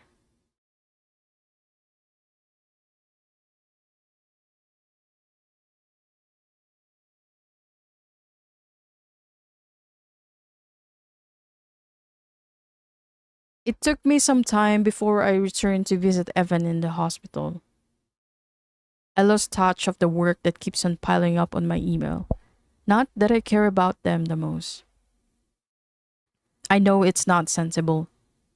Evan would probably frown at me for not doing anything aside from worrying her, forgetting I have a life, a job, a purpose. And so, with this, despite my inability to focus, I promise to give my work some time in the weekend. I did a full day of work before I find myself in her room again. Despite her sister's disapproving look, she dismissed it as soon as Evan's face lightens up when she saw me standing in the doorway. Hey, you, Evan whispered. Why, why don't you come in? I smiled faintly, trying my best to appear normal, hiding my relief that Evan's not yet put on any life support and that we can still talk. Rachel excused herself, leaving us alone. I walked closer to her bed. Evan's brown eyes lights up as I attach a hand to her hair, down to her cheeks. I watch her pale lips move in between the tubes and I move my head closer as I couldn't hear what she was trying to say, struggling in every breath. Evan? I said, I wrote you a letter when I was here on my first day. She whispered, back pocket of my bag. I gave her backpack a look and attempted to get it, but she stopped me. I gave her a strange look. It's it's not one of my diaries. It's just She swallowed hard and shakes her head. It's just something I want you to read, but not now. Just keep it for reading, for later. I wondered what she was up to again this time, but I trusted the little smile she managed in between those tubes, thinking it's something she's written to lighten myself up. I held her hand in between the bed covers, asking her if she wants anything.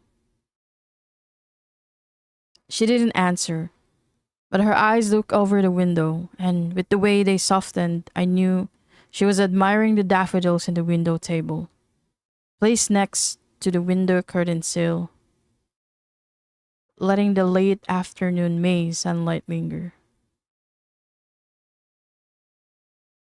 I wonder what she was thinking. You you have to promise me. You won't read it tomorrow, she whispered. Her voice may be lower than usual, pausing in every chance, but it was music to my ears. I won't, I said, smiling. I promise. I didn't know what was with what I just said or what I just did, but she is herself back to the Evan I remembered from the first day back. She bore the same gentle look in her face, a shy smile, only weaker, only a little less restless. But nonetheless beautiful. How are you feeling? I asked her. She struggled to reply, but I let her linger at the moment. Until on a smile, she said, better now, now that you're here. I can't help but smile again, and I reach for her frail hand and kiss its back, feeling restless and blessed at the same time.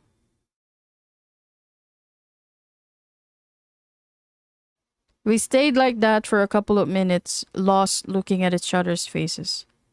She had this look in her eyes that made me relieve of the past days I spent with her, and when she smiles now and then, I can't believe so much has changed. But nothing made me more aware of the look she was giving me, as I realized that our little moment inside the room, with her hand held between mine, were the last few ones I have of her while she was still here.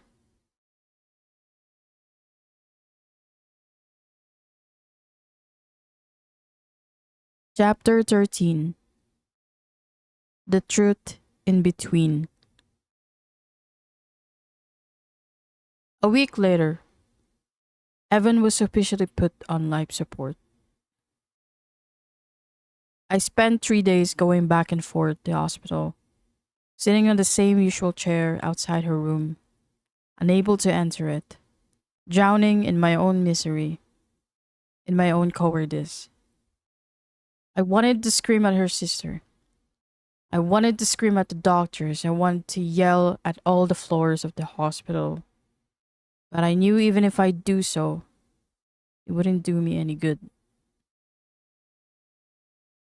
I've seen some of her family members came through to visit, and most of them didn't even know me to even acknowledge me. They thought I was someone who was just sitting by the waiting chair, waiting on someone else's room. I wasn't hurt one bit, realizing Evan may have not shared me with them apart from her sister. What hurt me the most was that I was outnumbered in the decision that they had made for her. I was alone in my devotion to keep Evan's wish true to her desires. By the fourth day, I finally went home and without knowing it, spent all day sleeping. I wake up in the earliest of the morning on my own, nothing of the multiple alarms I usually set. When you have someone you love slowly fading, your own grief wakes you up even better than any type of alarm clocks there is in the world.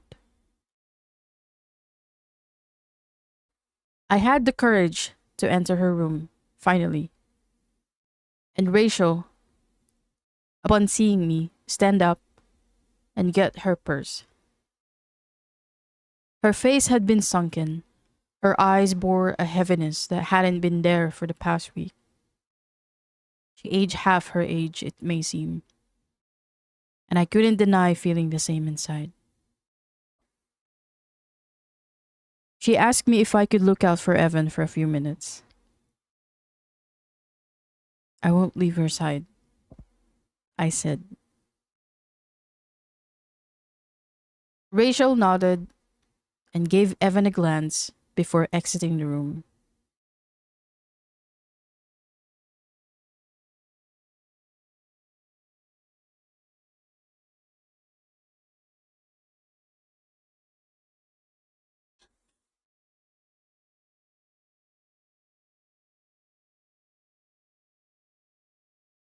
I sat next to her, and I didn't realize I was holding my tears back as her chest falls up and down in time with the oxygen machine standing nearby the bed.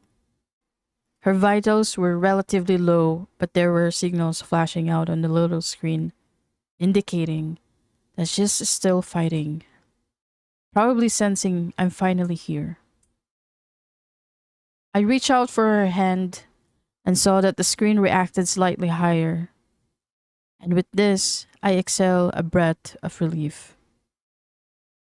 I caught sight of her backpack, and I remembered the letter she mentioned the last time. I stand up and fish it out of the bag, neatly tucked inside a brown envelope. I took a deep breath, casting her a glance before opening it. Evan's familiar penmanship swam over my eyes. Evan's letter. Hey there. You must know by now that I have a fascination with letters, and I wonder how reading the journal has been for you. But this is not one of my journal, so maybe not a good idea to skip reading this one. I know you're not the most patient reader around, but please bear with me in this one. I just want you to read this, and I want you to hold my hand while you do. I can assure you that I can feel your hand in mine, though I won't have the strength anymore to hold him back the way I used to. But just hold on to me. I have something to tell you, something that I wish I had told you before. I am sorry if I have spared it with you all this time, and I'm not proud of it. I find it ugly. I find it inhumane. I found it extremely unreasonable when I first heard of it. I find it a desperate thing to do to save someone like you. But so does your brother too.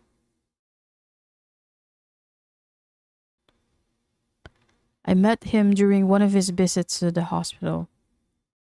I found myself sitting beside him one morning, telling me all about you and how he was terrified of losing you. I was waiting for my test results when this happened, wishing that my condition was benign then, so that I could live my life a little more. But I forgot all about that when he started talking to me about you. And I felt like I wanted to go to where you are that time to hug you even though I haven't known you yet. I told him I understand how he feels, and he took one look at me and suddenly asked me the favor of playing the part of the girl in your dreams. The one you told your therapist. The one he told me about. The one I find very refreshing to know after all your attempts and suicidal thoughts. He was desperate when he asked me this, and I can see how he cared so much about you, as you are the only family he have. I said no to it at first, as I find it extremely inappropriate to play with someone. But he told me I should take one look at you, and that I would understand. And so I did. I was there in the other table when you met him for breakfast, after you had your car stuck in the road. I was there. I watched you being completely you, and I knew from that instant that I can't let you go. You had this look in your eyes, so lost, so clueless of the world around you. You seem trapped, even if you're in an open space and in a crowded room. You have this wall no one can easily break into. Your sleeve might be on your shoulder, but your heart is not. But it isn't there for a reason. I see that right away. You think no one would understand. You think nothing makes sense anymore. I didn't see that right away. To me, you were a rainbow clouded with an endless storm. That's how I felt years ago. You reminded me how dark the world can be when we let it be as dark as what we are feeling. You made me believe in happiness even when there's nothing in my days to be happy about, knowing I'll lose leaving them sooner.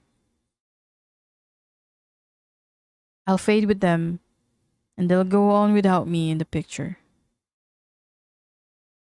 You made me believe that we could live the best of our lives in a few days. Felt its goodness at times the world is as its cruelest. That we can see the colors of it even in the darkest moment. I can't find any words or any strength to tell you this. In the fear that you would never want to be with me again. I'm sorry. I'm sorry. I really am. I can't find enough strength to tell you that I want to save you, even if I can't save myself. I thought I was alive all this time. I believe I really am. But I never felt more alive in my life when you first choose to spend that day with me and the next ones after that. That's why I wanted to show you how I wanted to die. I wanted to share with you how I see death coming over me. Then I came up with this idea. I want you to take away my life from me. I know you'd never want this, but I want you to unplug whatever that will be keeping me alive. Whatever that will be keeping me from having a natural death that I want. If everyone in my family insisted on putting me on a support, with me just a body waiting to be awakened and be put off for months, when we both know that the possibility of me being as alive as I was years ago is little, I want you to do it for me. Just like how you pick my coffin for me.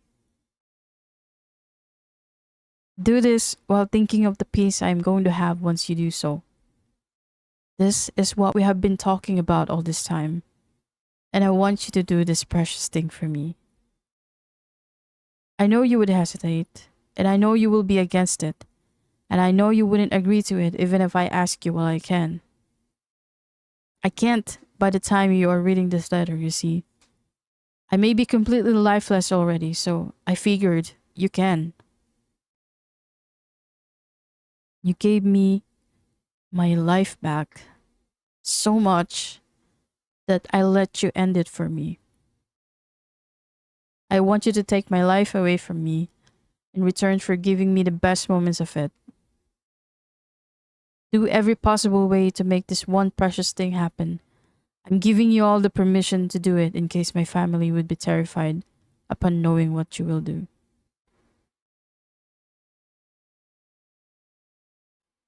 I cherish you deeply not only as a friend, but in more ways than what my heart and any sweet words people know in their lifetime can ever describe. When we were on the top of the mountain watching the stars, I had an instant glimpse of what life would be like when I could live longer. And I imagined scenes that were so beautiful, it made me want to live so much more.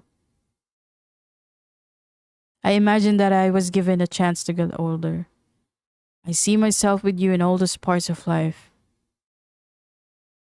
I can see myself with you, with my bones weakening when we are older, barely keeping up, barely keeping up with everything that is slow, barely finding our way up the stairway steps of a home we could probably have.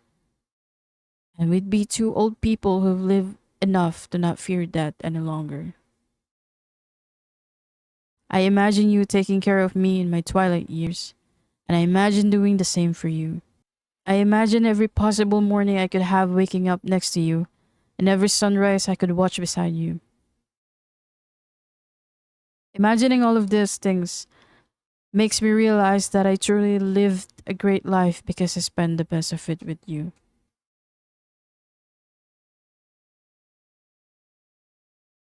You can still live, even without me. Even when there's no coffee shop waiting for you at the end of the road. Even when everything you know is gone and you're still here. You can give me the pleasure of living the days that I was not able to, by leaving them for me. As I will always be with you, inside you, alive in your memories. I'm sorry that I didn't tell you sooner that I'm not here for long, but I know that what I meant all this time is you. You weren't here for long either, just like everybody else. We all have our endings. We'll all fade. I think it's just how we meet them that we would be best remembered. You gave me a chance to fully live, like really, really live. I see you leaving even though you hate doing so, but you're still here and I'm not. I see you living while you're still here. My life is not promising. It doesn't involve what a normal one has gone through. It's not remembered. It's not what this world would remember once it faded away. It's not the news you'd see on the headline of the morning paper, nor as awakening as that coffee you're about to pick up to read the paper with. It's not what I'd expected to live, to have, but somehow it went the beautiful way I dreamed to live it. When we were sitting in that silence in that bathtub, telling me you wanted to end yours, I realized that if I would be offered to live again, I know I wouldn't hesitate for a second to live and end the same way again. As long as I can be assured that you would be a part of it in between. Now, I don't wonder anymore why some people die with a smile on their lips, knowing they lived a great life.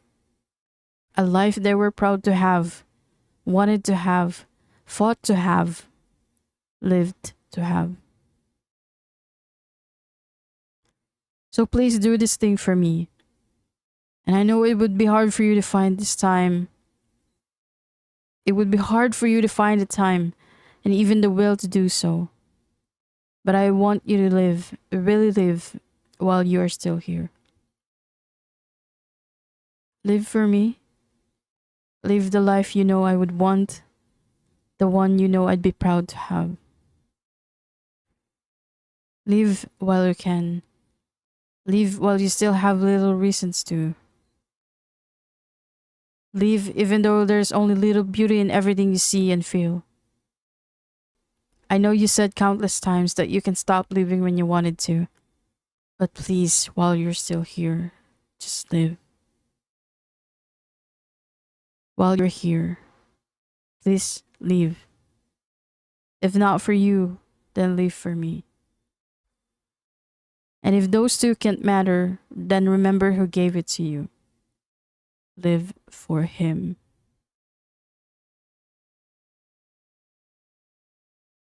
And if you can't really bear everything, there's no way I can force you to. Then just do it. I'd be waiting for you on our other side of the rainbow. Love, Evan.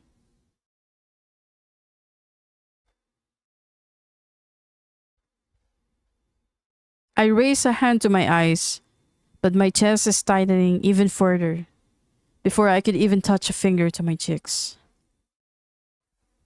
I reached the end of the letter, but it finished me.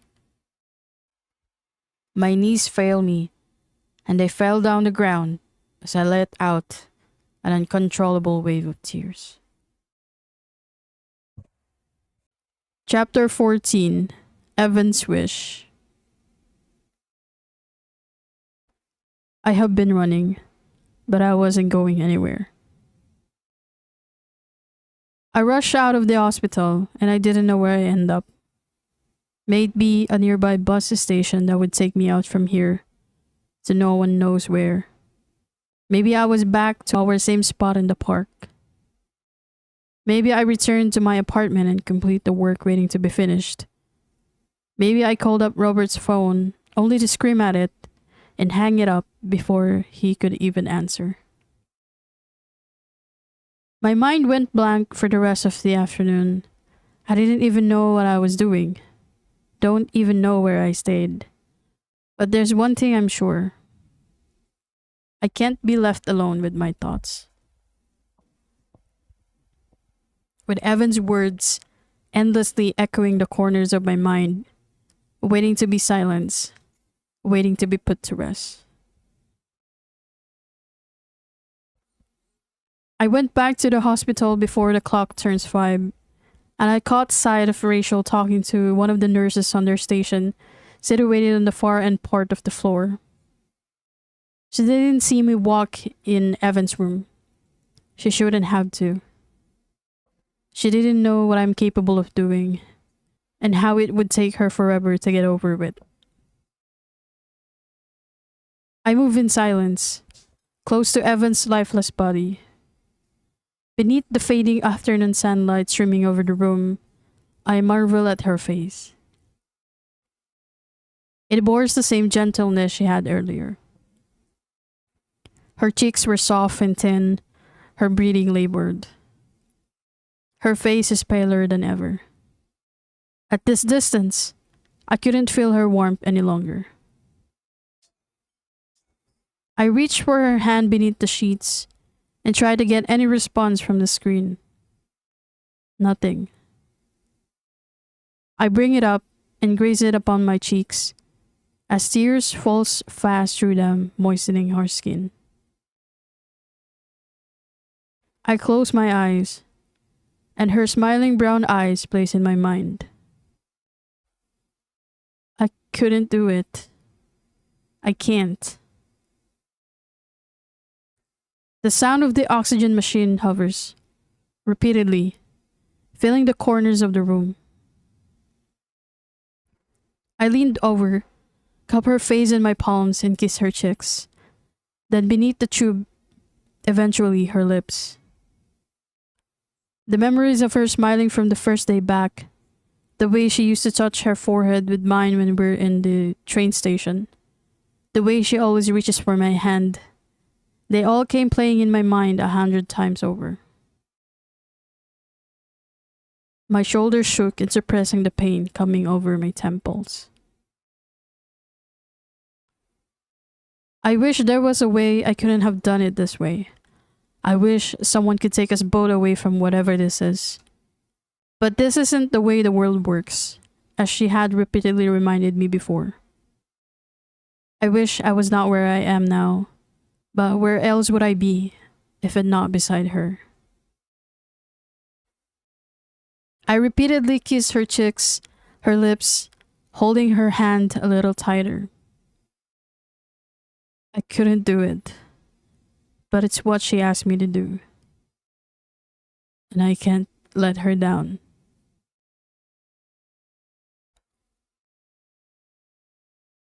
Minutes later, the active oxygen apparatus stops from working, and a handful of cords have been unplugged.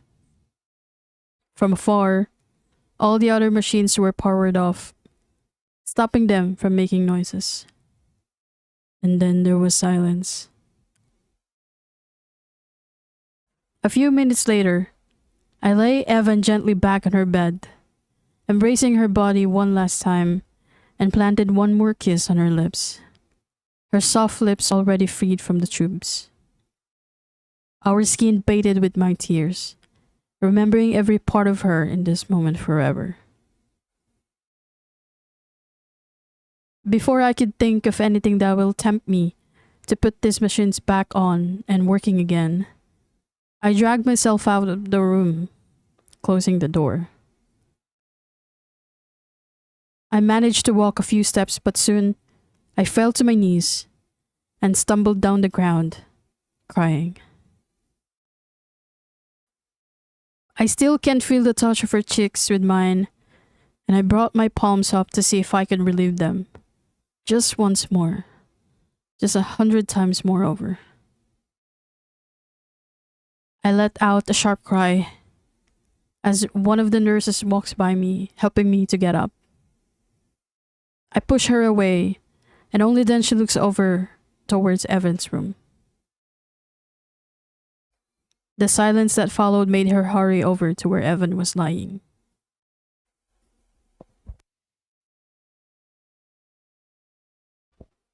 The nurse hysterically called the other nurses, and by then, I was able to stand. The others followed, as Rachel did, but not before meeting my stares. Hers were confused and alarmed. Our eyes battled, and when the realization finally sinks in, she runs inside the room.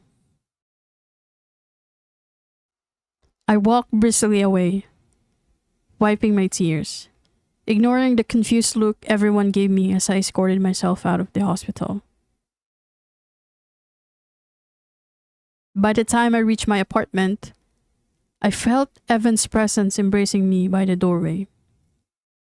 The wind is cold and warm at the same time, pretty much like how it feels when you first walk in the coffee shop the first day.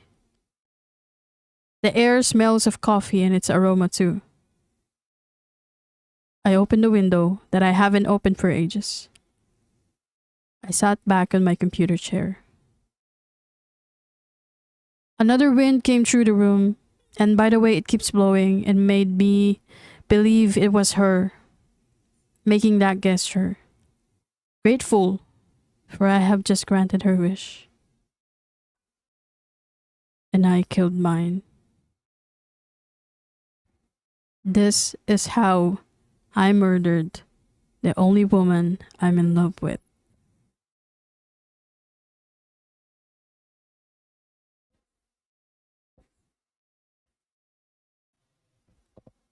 The phone rang multiple times at my computer desk a few hours later. I knew it was Robert without looking at it. I knew that he already knew what I did, and that he knew that I already know what he did. There's no sense in picking up the phone anymore. I'm not the same person who'd ever pick it up anymore.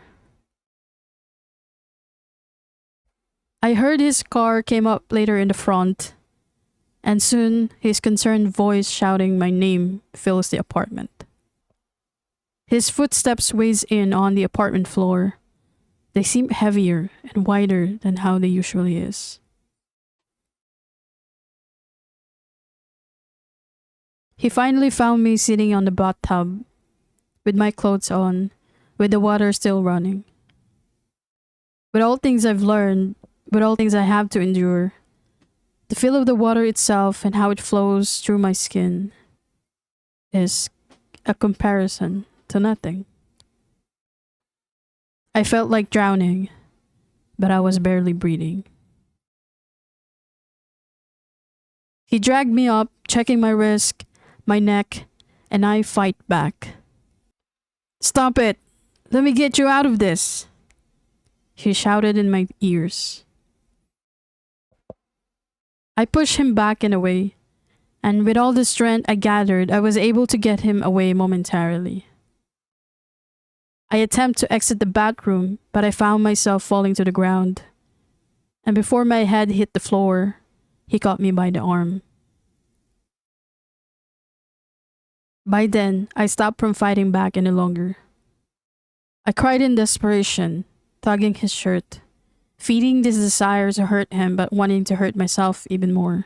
Evan's words from the letter resurfaces in my memory, and I imagine him talking to Evan, talking about their pretension, their ugly, inhumane pretension. But I was more of the two, even worse one could imagine, knowing I'd put an end to the life of the woman I want to be in love with forever. You set me up with her. You used her to make a fool out of me. I cried, shouting, all the while punching his chest, his face. The water from the tub flows at us both in the middle of the tug of aggression. I did it for you. I did it to keep you here, to keep you still alive. There was a hint of desperation in his voice that made me hate him more, but at the same time, hate myself for existing. It was the only chance I have. I'd rather fool you. I'd rather use someone else than go here one morning and be too late to ever save you. I curled my fist even tighter and punched him with it multiple times with a desperate shout, and he took it all in, his face reddening. I remember he keeps on muttering he's sorry, and all the more, I remember myself responding repeatedly on how I wanted to die now, so that I can be with Evan, so that I can be with the person who had been my reason for living. I thought I'd pass out of breathlessness from shouting, in fear, in pain, in anger, in desperation. But I didn't, as Robert kept holding me like a little child. A little child whose life had not been yet lived, but wanted to see the end sooner than it even began to live.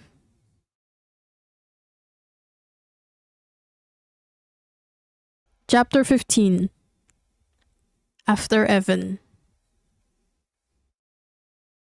Rachel had me jailed the night of the murder. With this, I wasn't able to witness Evan's funeral,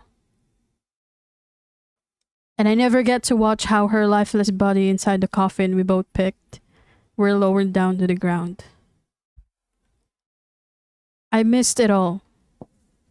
But how we planned it all this time made it feels like I never did. At all. I was there the whole time with her, doing things she can while she was still around. As Evan once put it, what we did was the rehearsals to a play we won't be around to watch. She with her death, me on my sentence. Robert tried to get me out of the prison, bringing the presence of his colleagues in law. But I told him it was no use. I've accepted my fate. This is where I'll rot for the rest of my days. I would remember Evan in every corner of this prison cell.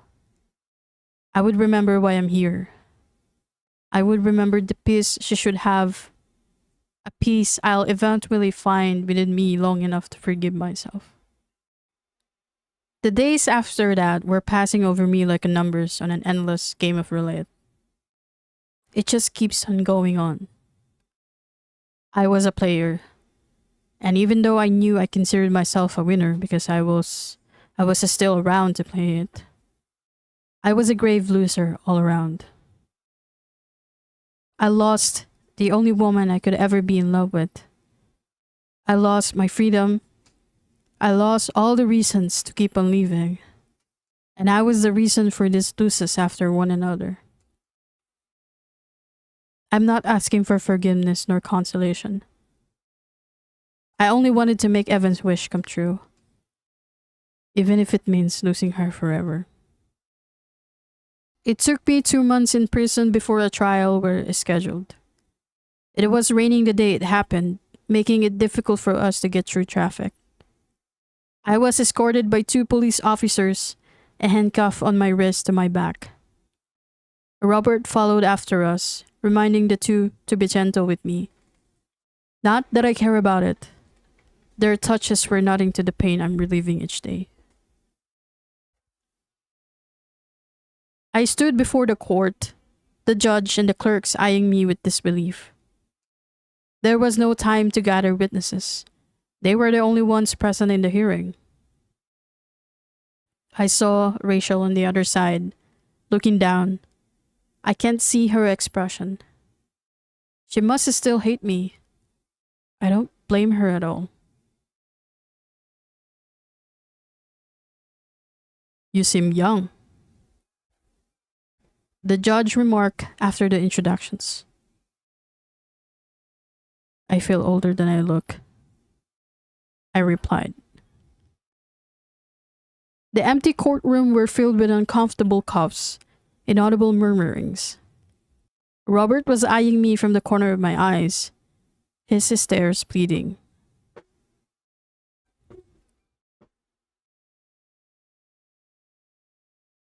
I'm not here to plead myself not guilty, Your Honor. I bravely said. I'm willing to serve my sentence for as long as it will take. I don't think you're in no position to grant yourself verdict. The judge replied. I know, I whispered. But I made a promise. I glanced at Rachel, who avoided my stares. Evan's brown eyes played in my mind, and I straightened my shoulders. I can die in this prison knowing I remain true to it. Rachel swiftly stands up crying from her chair and runs up towards the exit. Robert and Rachel's attorney asked for a brief pause of the trial, and the judge only granted them 5 minutes. Yet, it only took less than 5 minutes before Rachel and her attorney appeared once again inside the court. The lawyer whispered something to the in-court clerk and then passed it over to the judge. The judge's expression shifts in disbelief and disappointment and grabbed the gavel in his side and slammed it forcefully on the table. Rachel had me released from the charges that day.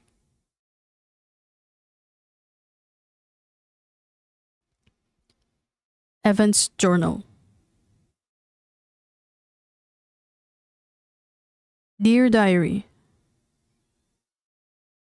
I am not so good with writing things about what happened to me, but I felt Evan last night in my dreams.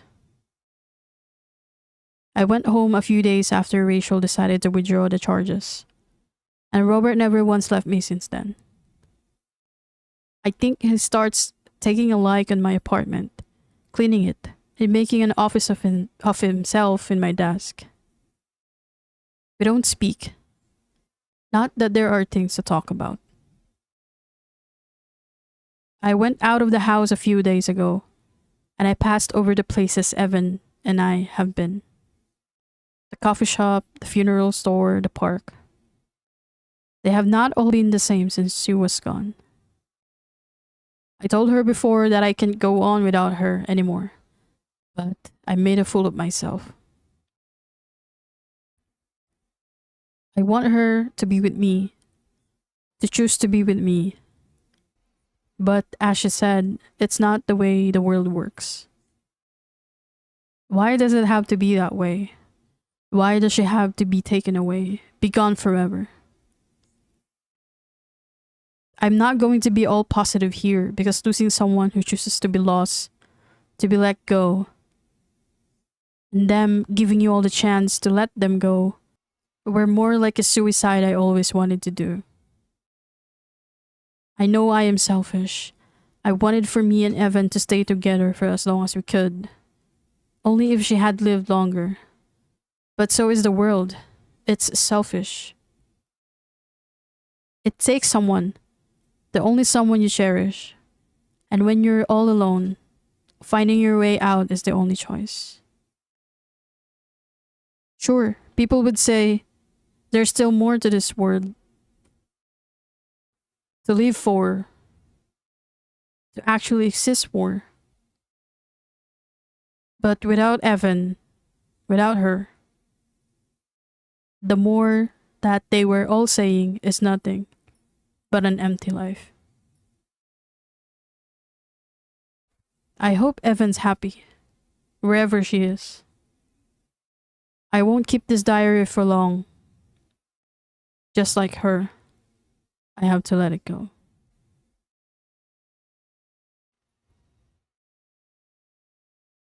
I came by her grave the next week.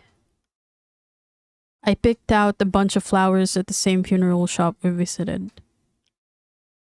The owner, the same old man who assisted us, surprisingly gave me the flowers for free. I never argued about it and gave him thanks and walked towards where Evan lay rests. There were no people around, and I am grateful for that. It was noon when I arrived.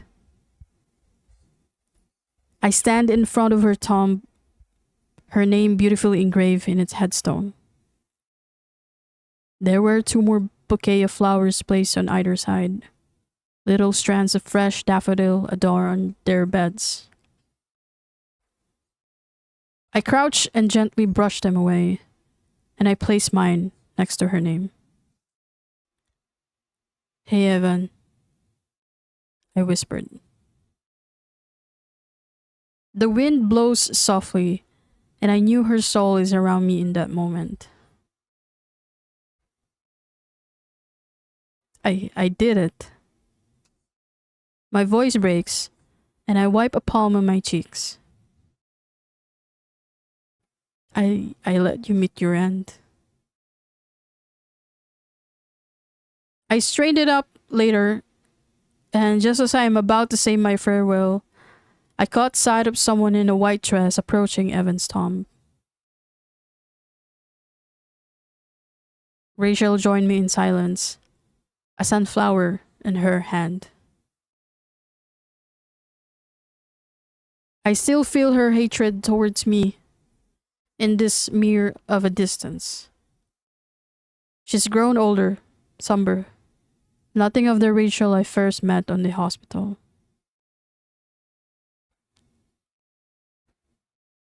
Evan wrote me a letter. Her voice came out low. I look at her side. I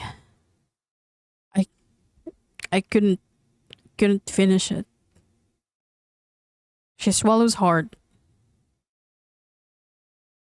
But I finally did. The morning you're on trial. I close my eyes. It was 4 full pages of her. I read that letter over and over. She shakes her head, a tinge of disbelief and tiredness in her voice. I wish she could have keep writing me pages like that forever. But no. She's gone. She won't. She seems light. She balances herself in her white dress, and I wonder if she's about to fall on her knees. I missed her so much, she whispered. She touched a hand across her cheek and sniffed, and without so much of a word, quickly strolled away. She must have run to a car she drove to get here. I followed her, and I found her in the car seat, her head tucked down the wheel. I pulled open the passenger seat and sat beside her in silence. I miss her too. I said, so much I could die from it. Then why don't you die? She blurted out with the same angry tone months ago. She pulled her face up, her hands gripping the wheel. I met her stares. I already did. I mumbled. The day I did it. We stared at each other in silence for the longest time before she grabbed me by my front shirt, hurting me, and I just let her, knowing it was what she needed this time, to put the hate out to the one who caused it.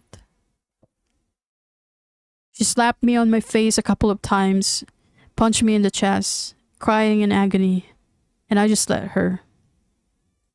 Tears kept falling down my face as she continues.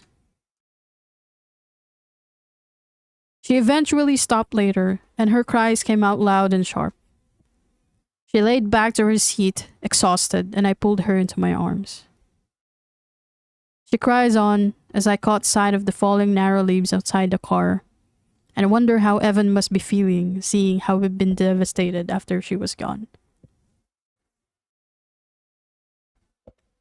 Rachel calmed down later, and I decided to drive her home. We rode in silence, both lost at the road turns and stop. As I was watching it all, I suddenly had this feeling that life can possibly start over, despite Evan's absence, knowing it's what she would have wanted for us to do so, going on with our lives.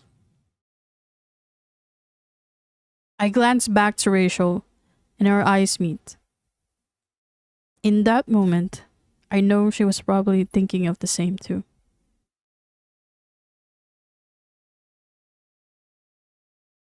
We arrive at their home an hour later. I safely park the car and look at the yellow story house, one that easily reminds me of Evan. Thanks for driving me, Rachel said as I pulled up. I told her it was nothing. I fished out Evan's diary from my bag and thrust it towards Rachel's hands, and she didn't make no move to reject it. She flipped it open and saw Evan's familiar handwriting, causing a quick glimmer in her eyes. I gave her a weak smile and I was about to get out when she stopped me with a hand in my shoulder. I turned back, looking. Thank you for what you did, she said through her breaking voice. She was close to tears again, but this time she managed to dab it all up with a little courageous smile starting to form on her lips. Thank you for letting Evan experience the life that she wanted. She sadly kissed me goodbye on the cheeks and watches me go. A few steps away, I looked back on her and smiled, a knot tightening in my chest. I resumed with my walk out into the meadows, and suddenly my hands were all over my eyes, crying for how painful and at the same time beautiful that felt like. The words Rachel just said to me. And cry for how beautifully strange this life Evan had made for me.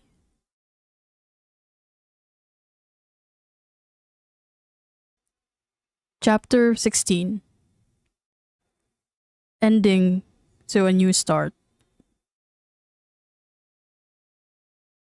I did everything I told Evan when she asked me that afternoon in the coffee shop on what I'll do once she was gone. I did my best to persuade Robert to allow me to go on by myself. It was a hard thing to get through among other things, but eventually he gave in, with the consolation that he'd drive me there and back home. I agreed to everything he planned out.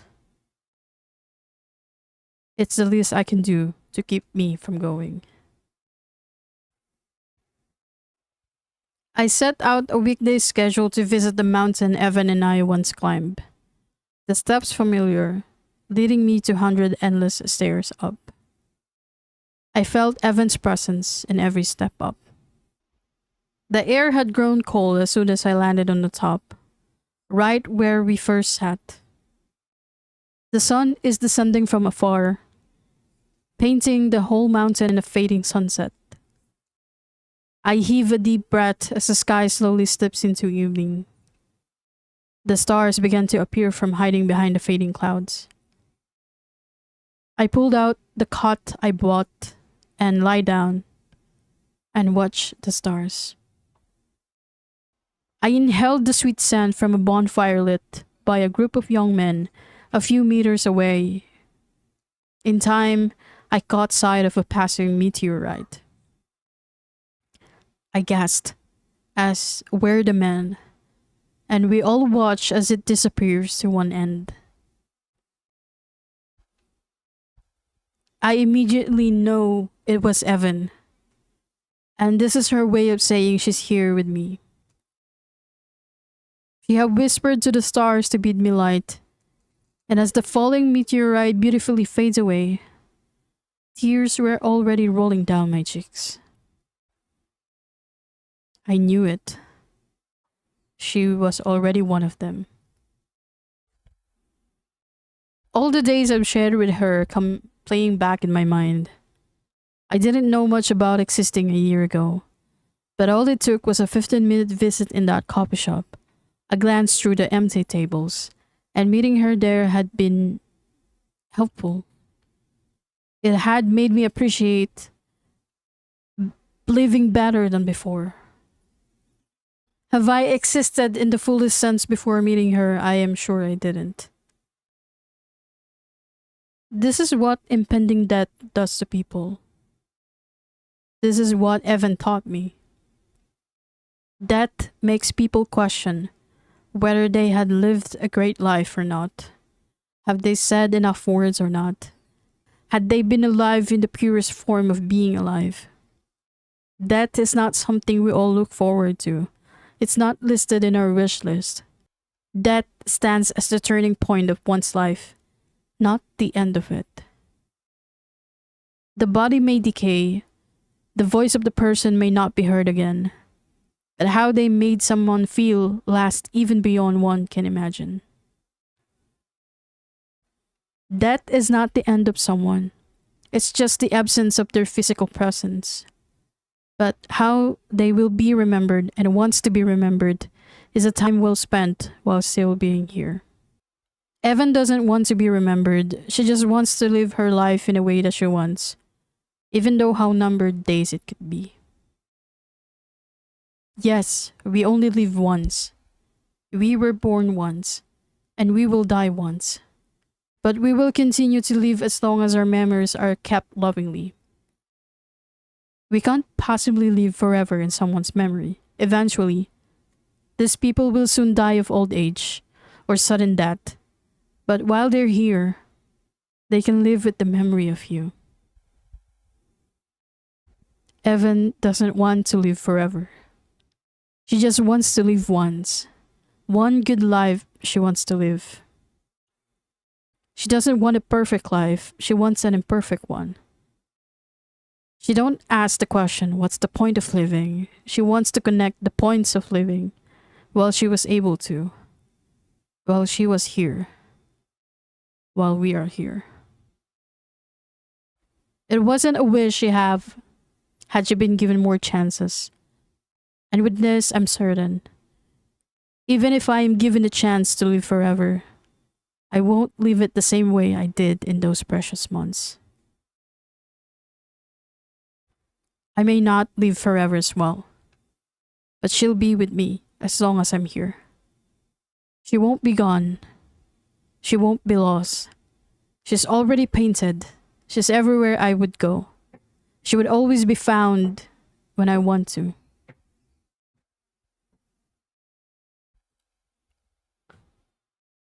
She didn't change my plan to end my life. I will still. Time knows when I do.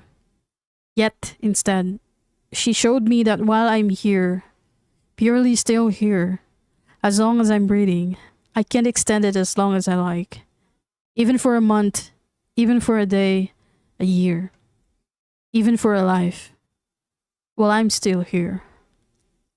While we are here. She didn't change me. She just loved me. And that all makes it all different.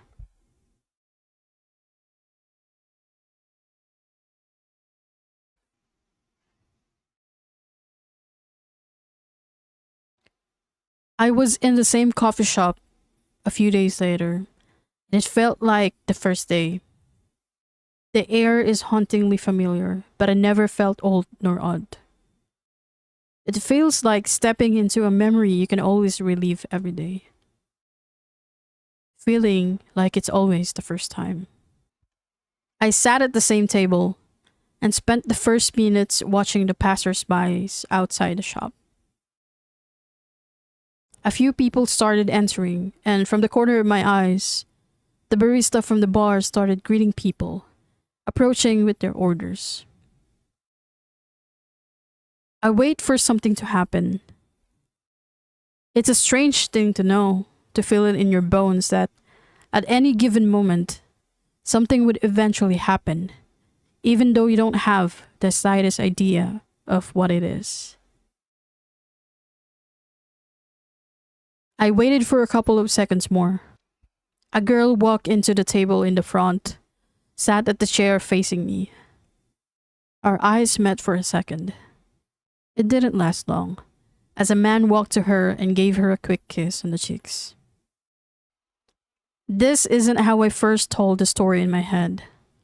So the occurrences and the possibilities of those scenes from happening is a mere leap of faith in the void, a mere prayer in the wind, a mere hope in the sense of believing. But I do believe now. A few more seconds passed. I am still watching as the couple in front of me gush over a little silly argument on what to get for breakfast. They look happy. They look good together. It's funny how you were able to see happiness in other people's faces, smiles and glances, but you can't do the same with yourself. From the corner of my eyes, a figure hovered over to my left. It was a sway of brown, curly hair, and a flash of yellow shirt and skirt, dangling in a mere shot of light. A few more steps, and an unexplainable feeling washed over me. I look up and see a haunting pair of brown eyes, looking right at me in complete amusement. "What can I bring you?" she asked. I marveled at her features and I felt a light strike in my chest. She smiled, and I smiled. And I knew this was something that had happened but never happened before at the same time. What's your bestseller?" I asked. A twinkle started to come alive in her eyes. "Well, we have the mochaccino as the best." This time she smiled knowingly, widely, and just to add it up, she whispered, "It's my favorite." I watch how the sunlight from the window streams over us, and I feel my heart opening up. Even if she was a few breaths away from me, I know her heart is going through the same. She contained her smile, and I did the same. It was at this moment that I realized I could really live this moment for now and remember it forever. It's just the start of the story you are about to end. A story you thought existed in a series of dreams, but in the most vulnerable sense that my mind plays, my heart beats. A story that is not.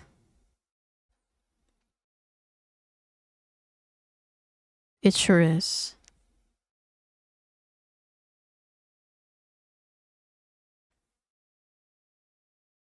The end.